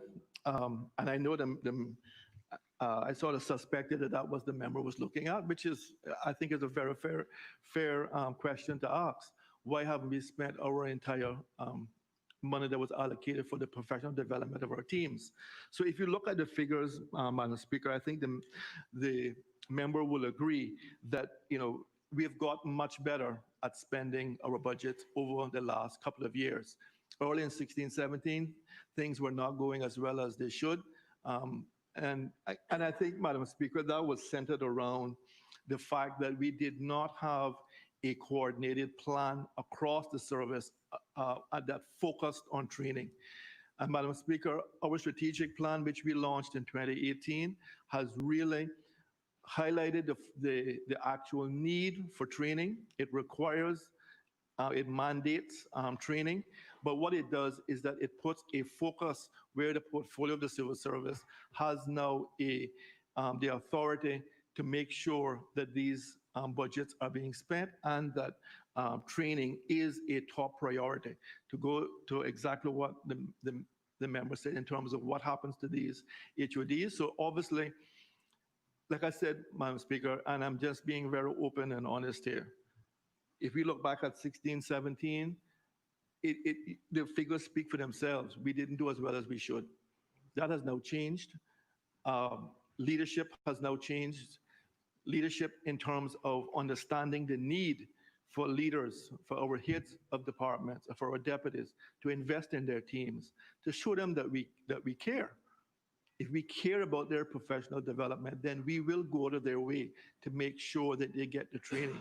So by us focusing on leadership development, that has really trickled down now to other leaders understanding the importance of investing in their teams and ensuring that there's a training plan for civil servants and plans for across the entire civil service. So it is getting much, much better.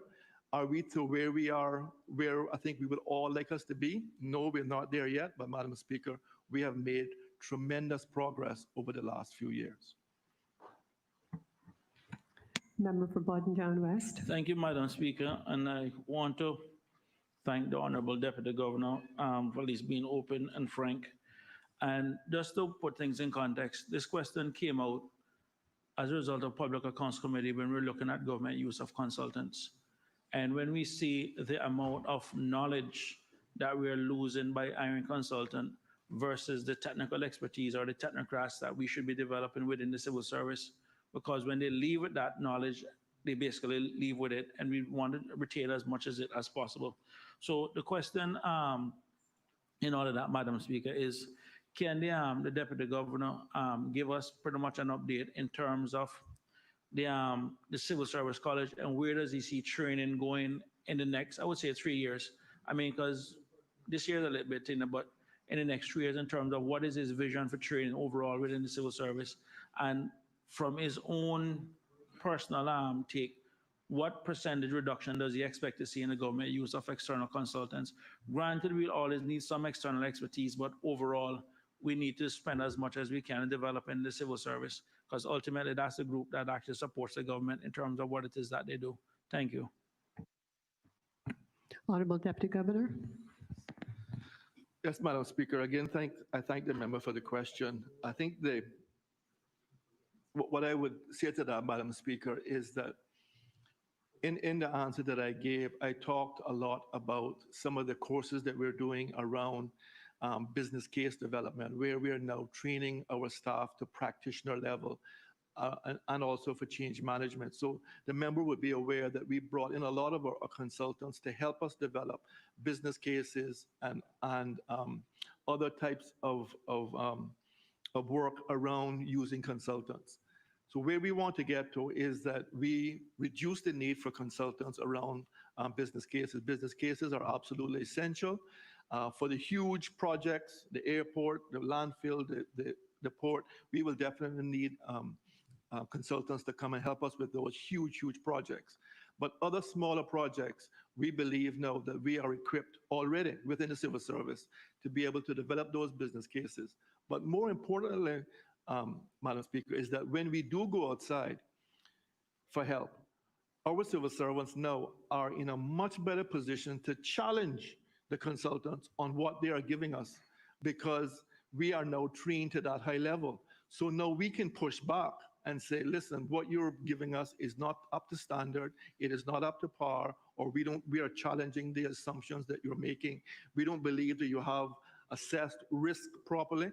So, Madam Speaker, what I'm saying now is because I've been on some of this training, so I understand these things a lot better than I did a few years ago. It has benefited me as head of the civil service. And I have received similar comments across the service. Mr. Manderson, I have received more training in the last 2 years than I received in the last 10 years. That is a common comment that I get from civil servants. Now that makes me very proud. So to answer the member's question in terms of reducing consultants, I can assure him right now that we are do everything possible to reduce the need to bring in consultants, but also to assure the member that when we do engage with consultants, we can be able to hold them to account to ensure that we get good value for money. One of the things the Auditor General said in her report, I remember it very well, in the use of consultants, is that we should be building in transfer skills, knowledge and transfer skills in the contracts that we are giving out, and that is something that we're working on as well. So we take that report very seriously. It's the people's money that we're spending, and we want to make sure that we're doing that as judicious as possible. Honorable Leader of the Opposition. Thank you, Madam Speaker. Madam Speaker, I don't know if I missed it, but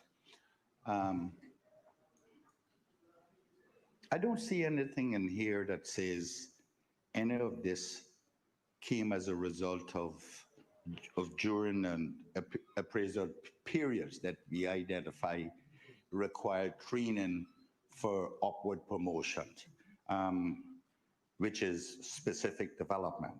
I didn't see it. Did I miss that? If I did, then please enlighten us. If I didn't, tell us what you're doing about that. Honorable Deputy Governor. Yeah. The member is correct, Madam Speaker. I didn't specifically mention that, but he has raised a very important issue.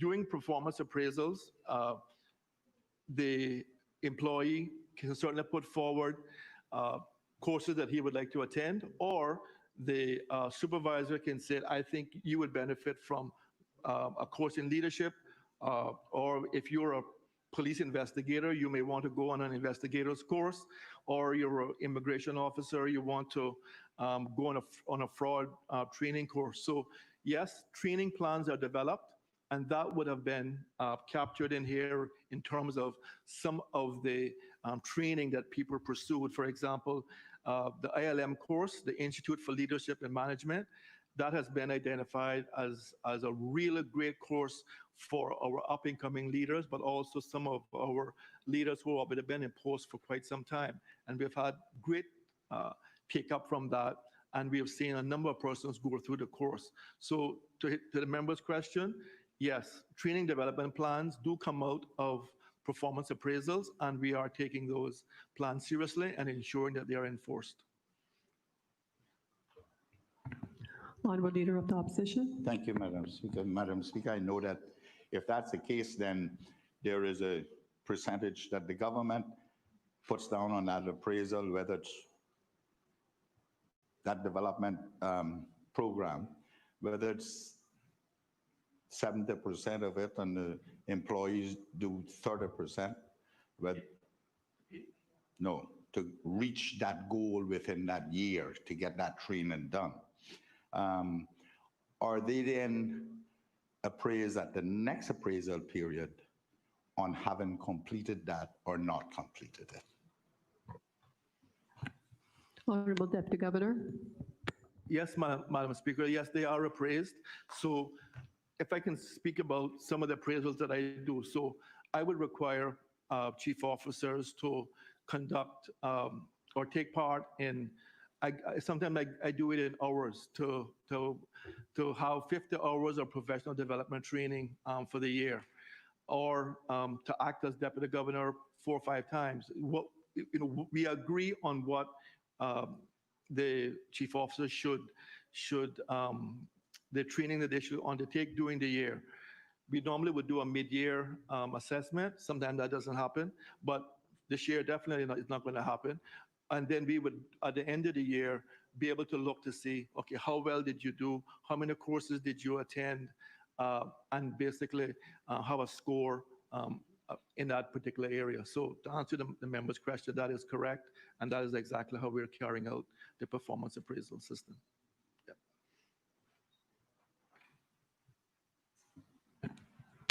Next question, Madam Clerk. The elected member for Boddentown West to ask the Honorable Minister of Health, Environment, Culture and Housing. Question number 32. Member for Boddentown West. Thank you, Madam Speaker. I rise to ask question number 32 that's standing in my name. Can the Honorable Minister outline a policy with regards to Caymanian employees being on fixed-term contracts at the HSA and provide a list broken down by department at the HSA of the number of employees that are Caymanian versus non-Caymanian, and indicate whether they are on fixed-term contracts or open-ended contracts? Thank you. Honorable Minister of Health. Thank you, Madam Speaker. Thank the member for Boddentown West for that question.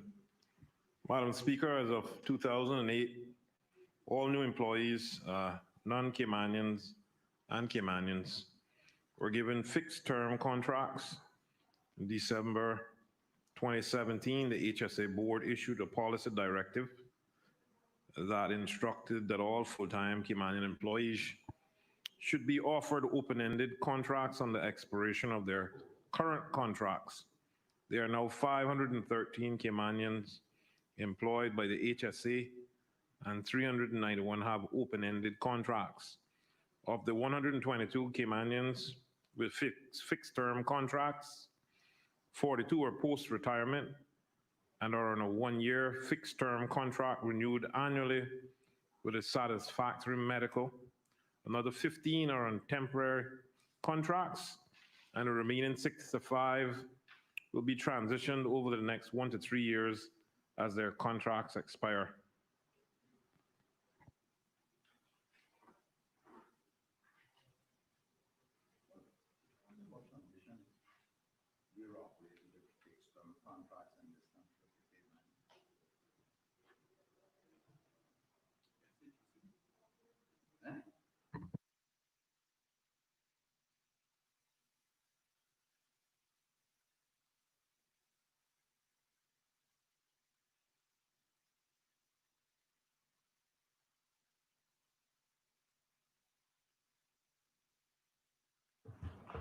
Madam Speaker, if I may, I recognize that the ministers. Honourable Leader of the Opposition.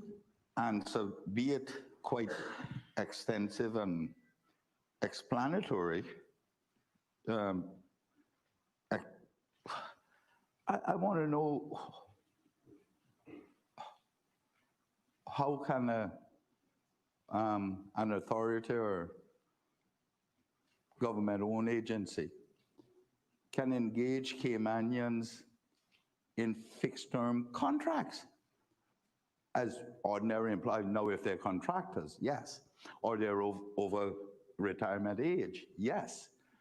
But I wonder if the Attorney General or the Deputy Governor can say how many employees in government who are Caymanians. I don't care whether they're generational, they're new Caymanians, that doesn't bother me. Caymanians who are on fixed term contracts?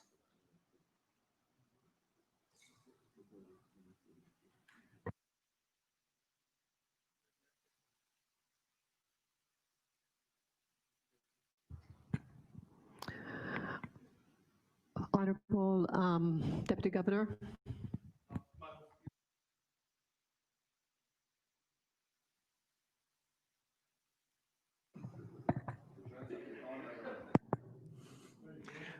Okay. Madam Speaker, I can only speak on behalf of the civil service, but certainly under the public service management law, the law requires that Caymanians are employed on open-ended contracts unless there are exceptional circumstances.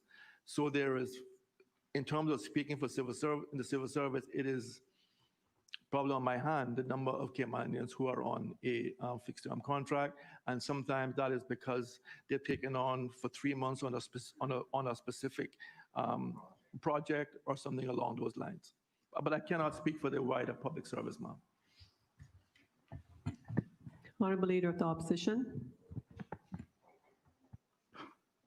Madam Speaker, I am shocked, to say the least. And I know the Premier may say that it's not his responsibility, and that's probably true, as a political directorate. This needs to be corrected now.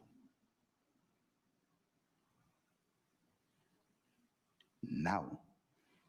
In the absence of those who the Deputy Governor just spoke of, special contracts like part-time, a particular project, over the age of retirement, and you want to bring them back. No one, and I understand this answer saying 65, is it? The remaining 65 will be transitioned over the next 1 to 3 years as their contract expire. They need to be done now.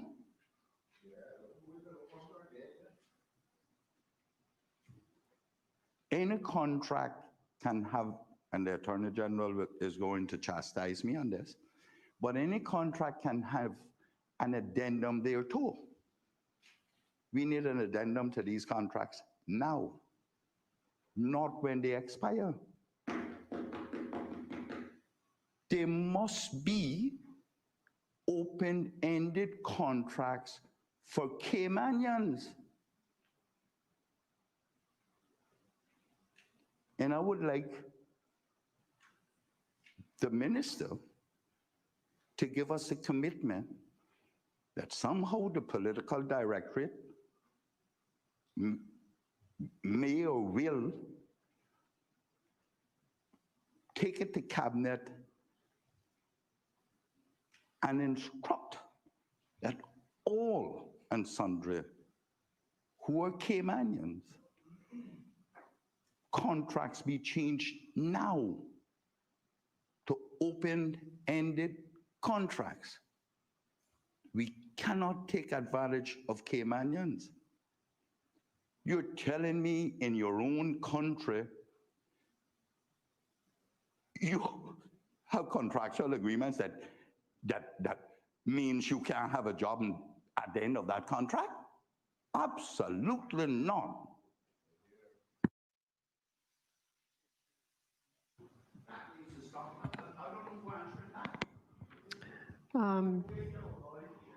Honorable Minister of Health.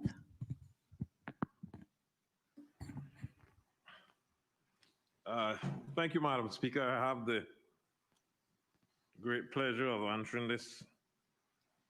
Our responsibilities as elected representatives of any of the 19 constituents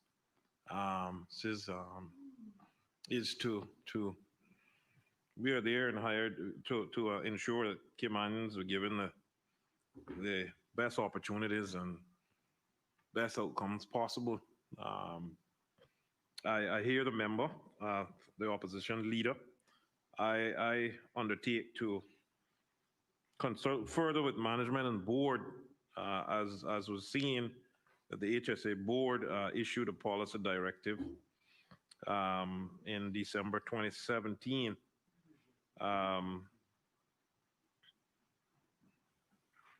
So I undertake to discuss this further and bring it back to cabinet for further consideration as to whether the 391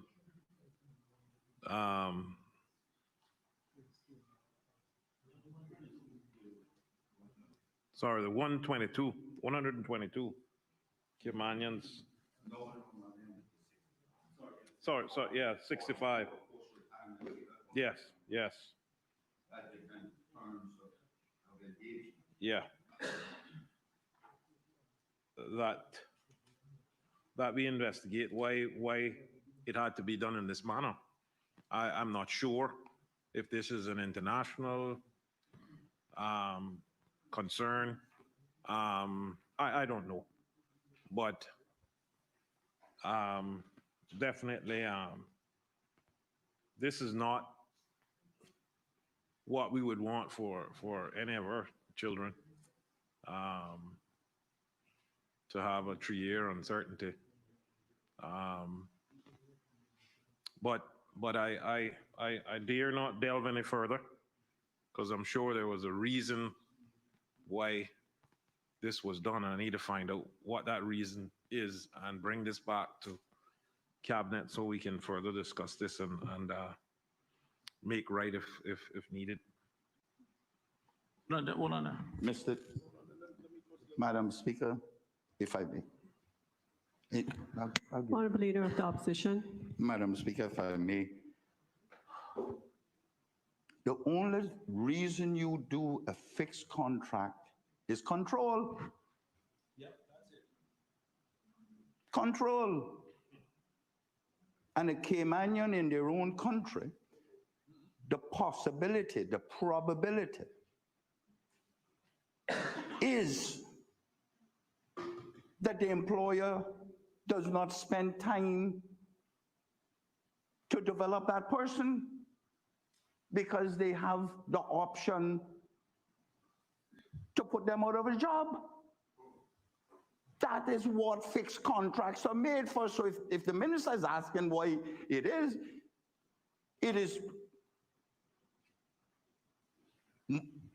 I am proffering that this is the reason why you do fixed contracts. And particularly in the government. So you have no intention of spending. Madam Speaker, what's his name?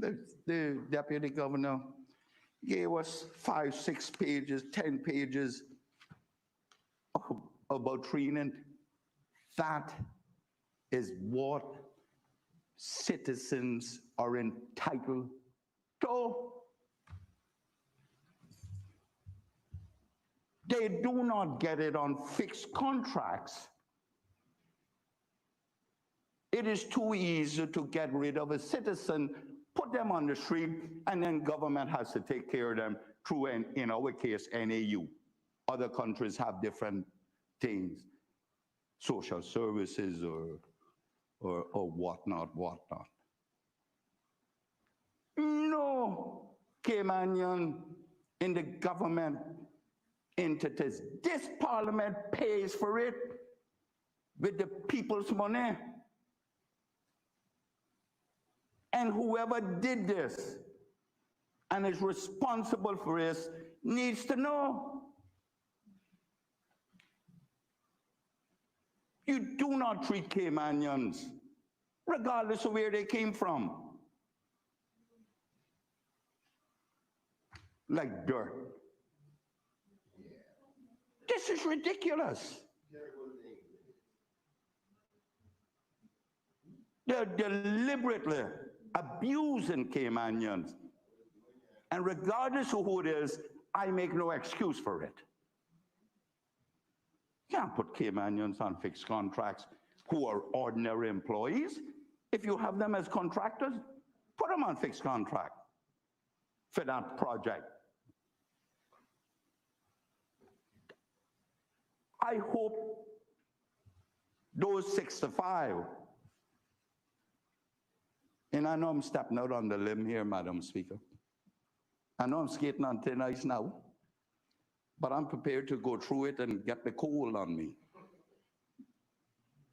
I hope those 65 and any others take up a class action suit against government.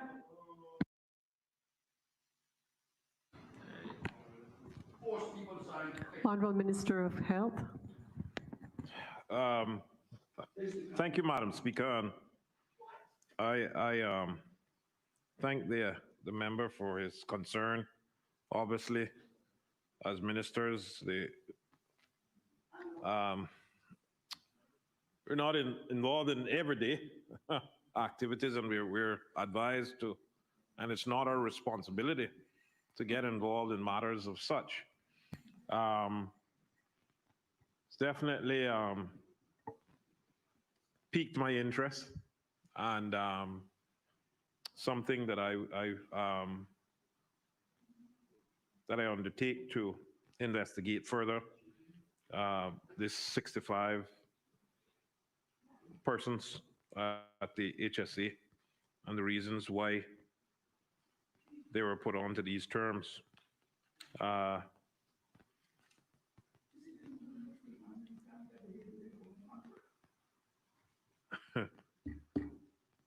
Thank you, Madam Speaker.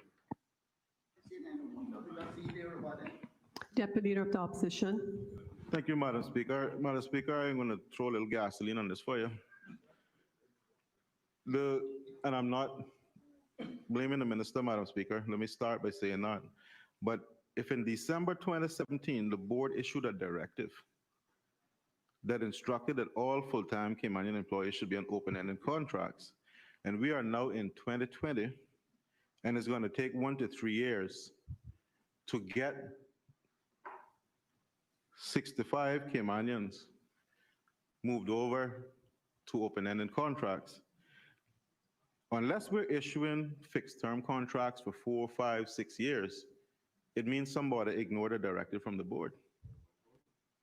So that needs to be looked into as well, and I would ask the minister if he could also add that to his queries, whether or not this directive has been ignored and any Caymanians contracts, fixed-term contracts have been renewed in that period since 2017, because it appears to me that that would be the case, unless we have fixed-term contracts 3, 4, 5 years.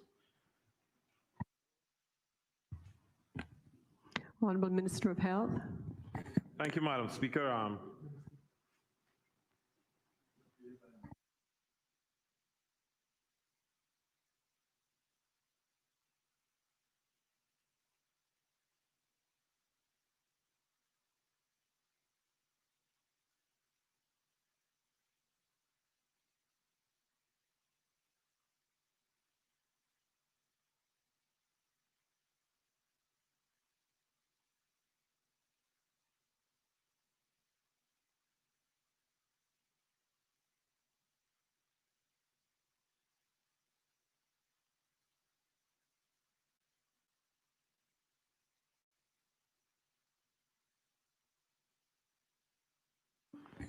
Madam Speaker, what I'm being reliably informed now is that this directive was a previous directive from the previous board, and the current board has now corrected this flaw, that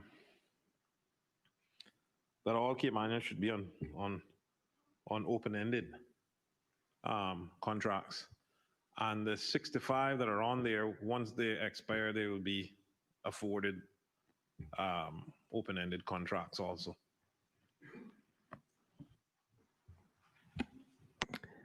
Member for Georgetown Central. Thank you, Madam Speaker. I must say I can't say that I'm surprised, because we brought this up since a few times since I've been elected But I want the minister to say whether or not if he's aware of any other authorities that is under his administration that has the same problem. Because we've talked about this already.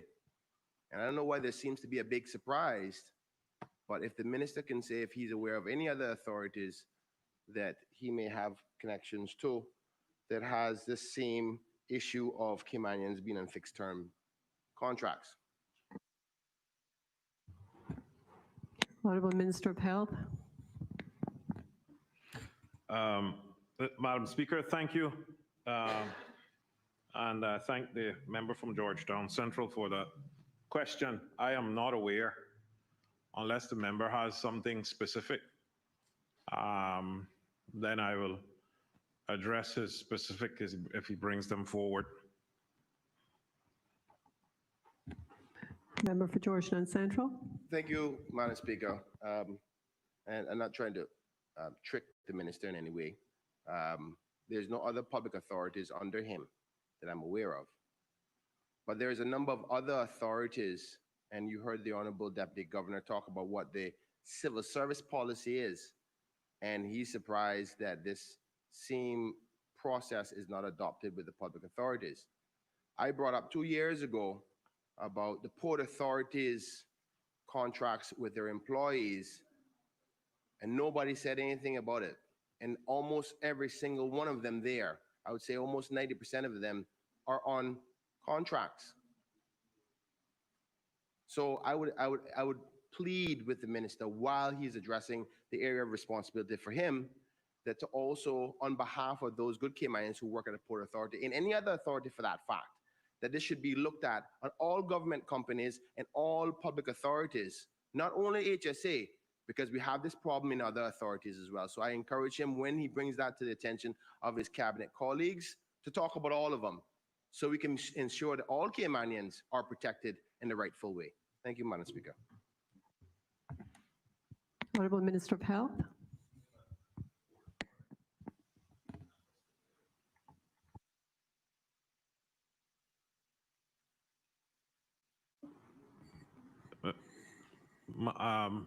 Madam Speaker, I thank the member from Georgetown Central for his concern.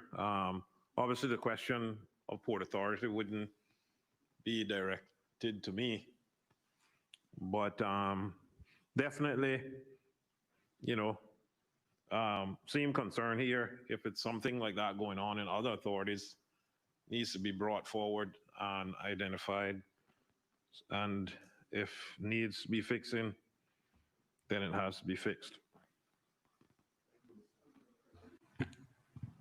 Member for Bodden West.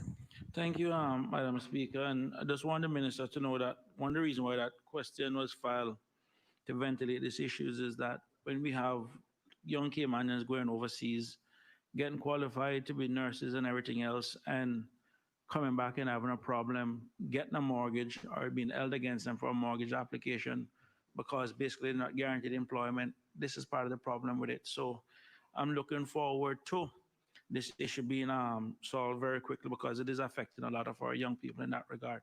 One question, Madam Speaker, can the minister tells us if the HSA is accepting Caymanians from American universities for apprenticeships or anything like that? Thank you. Honorable Minister of Health.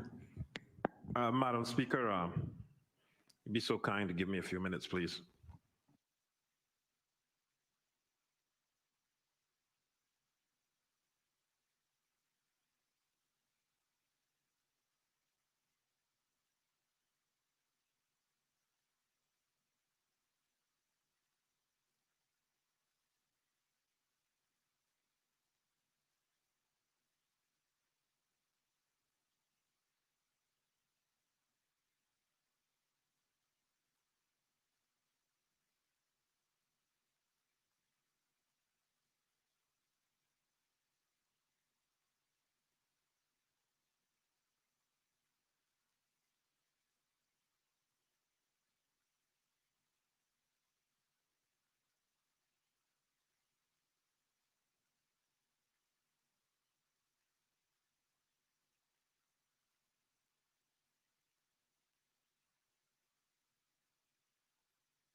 Madam Speaker, I'm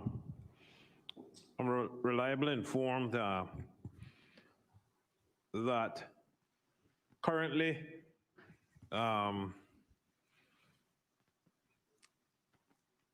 doctors in training are not being accepted from American universities, only from the University UE. But apparently this is a problem to do with the council's construct. Something that I have to deal with. Obviously, the medical council. I did not know this, Madam Speaker. I must confess. And I thank the member from Bontown West for bringing this to the public's light. It's definitely something that I need to look into, as most of our students, I think, are in American universities. And it would be disheartening to know that they couldn't come home to do training at their local hospital. But I undertake to have a discussion with the medical council to find out why they have taken this view. Member for West Bay North. Thank you, Madam Speaker, through you. Mr. Minister, there is your program for nurses where they train and then they do time in the hospital, then they graduate. That's when they're ready to become nurses. I think over the last 2 or 3 years, we've graduated quite a few of them, but there's still 7 or 8 that can't seem to work.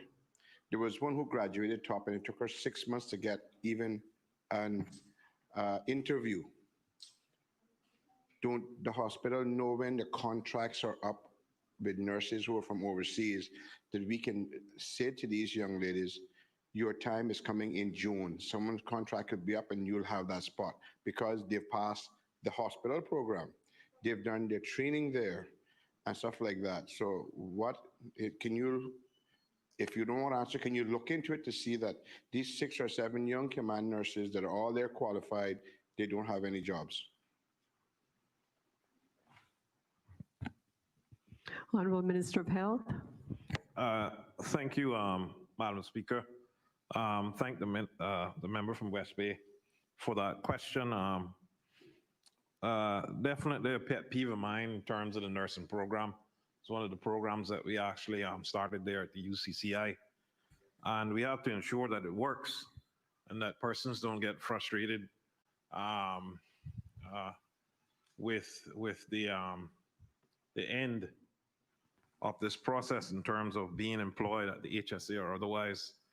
I was told, I did not know about the 7, confessing that, and I've worked very closely with some of the nurses who had graduated, very, very closely, at least 4 or 5 of them who had contacted me personally to follow up on their process, and all of them had contacted the CEO, and all of them that I contacted her about. It was just a matter of a process that they were going through, and all of those had been employed. So I don't know about these 7 if this is something recently, but I would hope that we would have, now that the nursing program is up and going, I think we probably need to look at our at the system in terms of easing them in once contracts are expiring. What we don't want, I don't understand. I want profess that I understand everything about what it takes to be a nurse and taking over a role of a veteran nurse, ending that contract and putting a new nurse in there. So I don't know, and that's the details that I need to find out of how can we as a country during the 4-year period of the course that is at UCCI to ensure that they get enough training that they're ready to go as they graduate. So I undertake to look into this program and to investigate if there's those 7 still there outstanding and what is the status. It would be good if off the air the member had names that he could provide me privately. I would take great pleasure in trying to ensure that they're placed.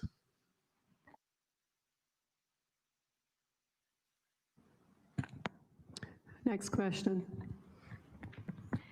The elected member for Georgetown Central to ask the Honorable Deputy Governor, ex officio member, responsible for the portfolio of the Civil Service. Question number 33. Member for Georgetown Central. Thank you, Madam Speaker. I rise to ask the question number 33, standing in my name. Can the Honorable Deputy Governor provide an update on the status of the distribution of the 100,000 protective face masks purchased by Hazard Management, Cayman Islands? Honorable Deputy Governor.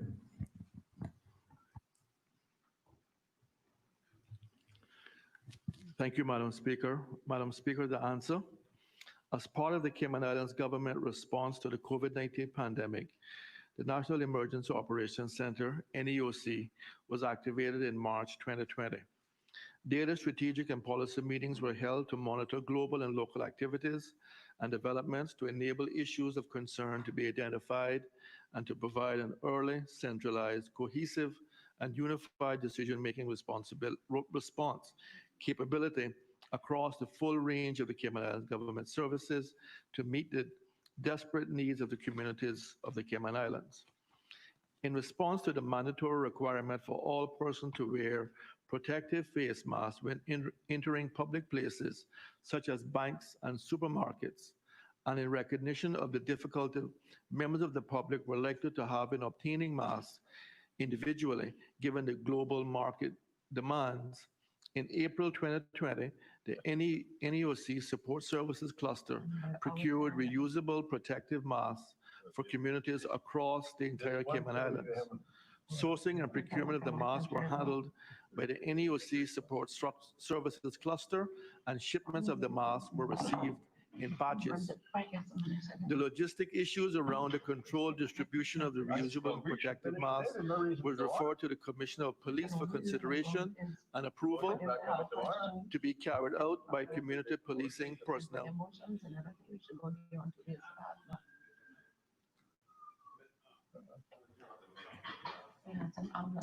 Cayman Brac, Minister of Education and Deputy Premier, can you all put your mic on mute, please?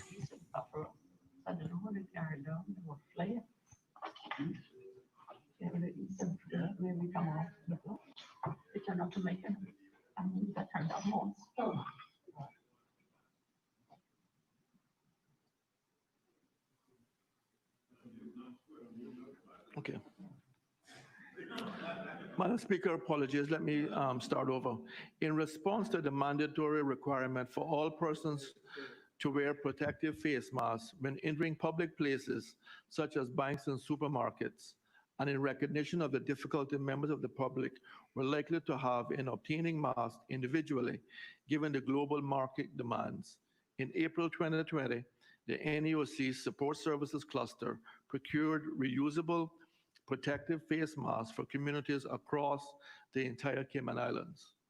Sourcing and procurement of the masks were handled by the NEOC Support Services Cluster, and shipments of the masks were received in batches. The logistics issues around the controlled distribution of the reusable protective masks were referred to the Commissioner of Police for consideration and approval to be carried out by community policing personnel, including community safety officers who were embedded in the communities across the islands and who were therefore ideally placed to assist in the distribution process.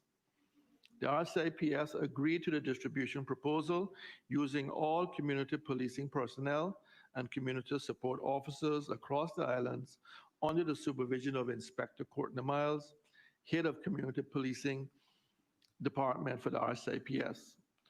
Under the supervision of Inspector Miles, masks were collected by his team as they became available, packed in protective seal bags for distribution. Distribution took place across the island, including the RCIPS using one of their helicopters to deliver 3,200 masks to Cayman for distribution by police officers and the community safety officers stationed there. The two officers on Little Cayman received and distributed 172 masks in Little Cayman, which covered all residents.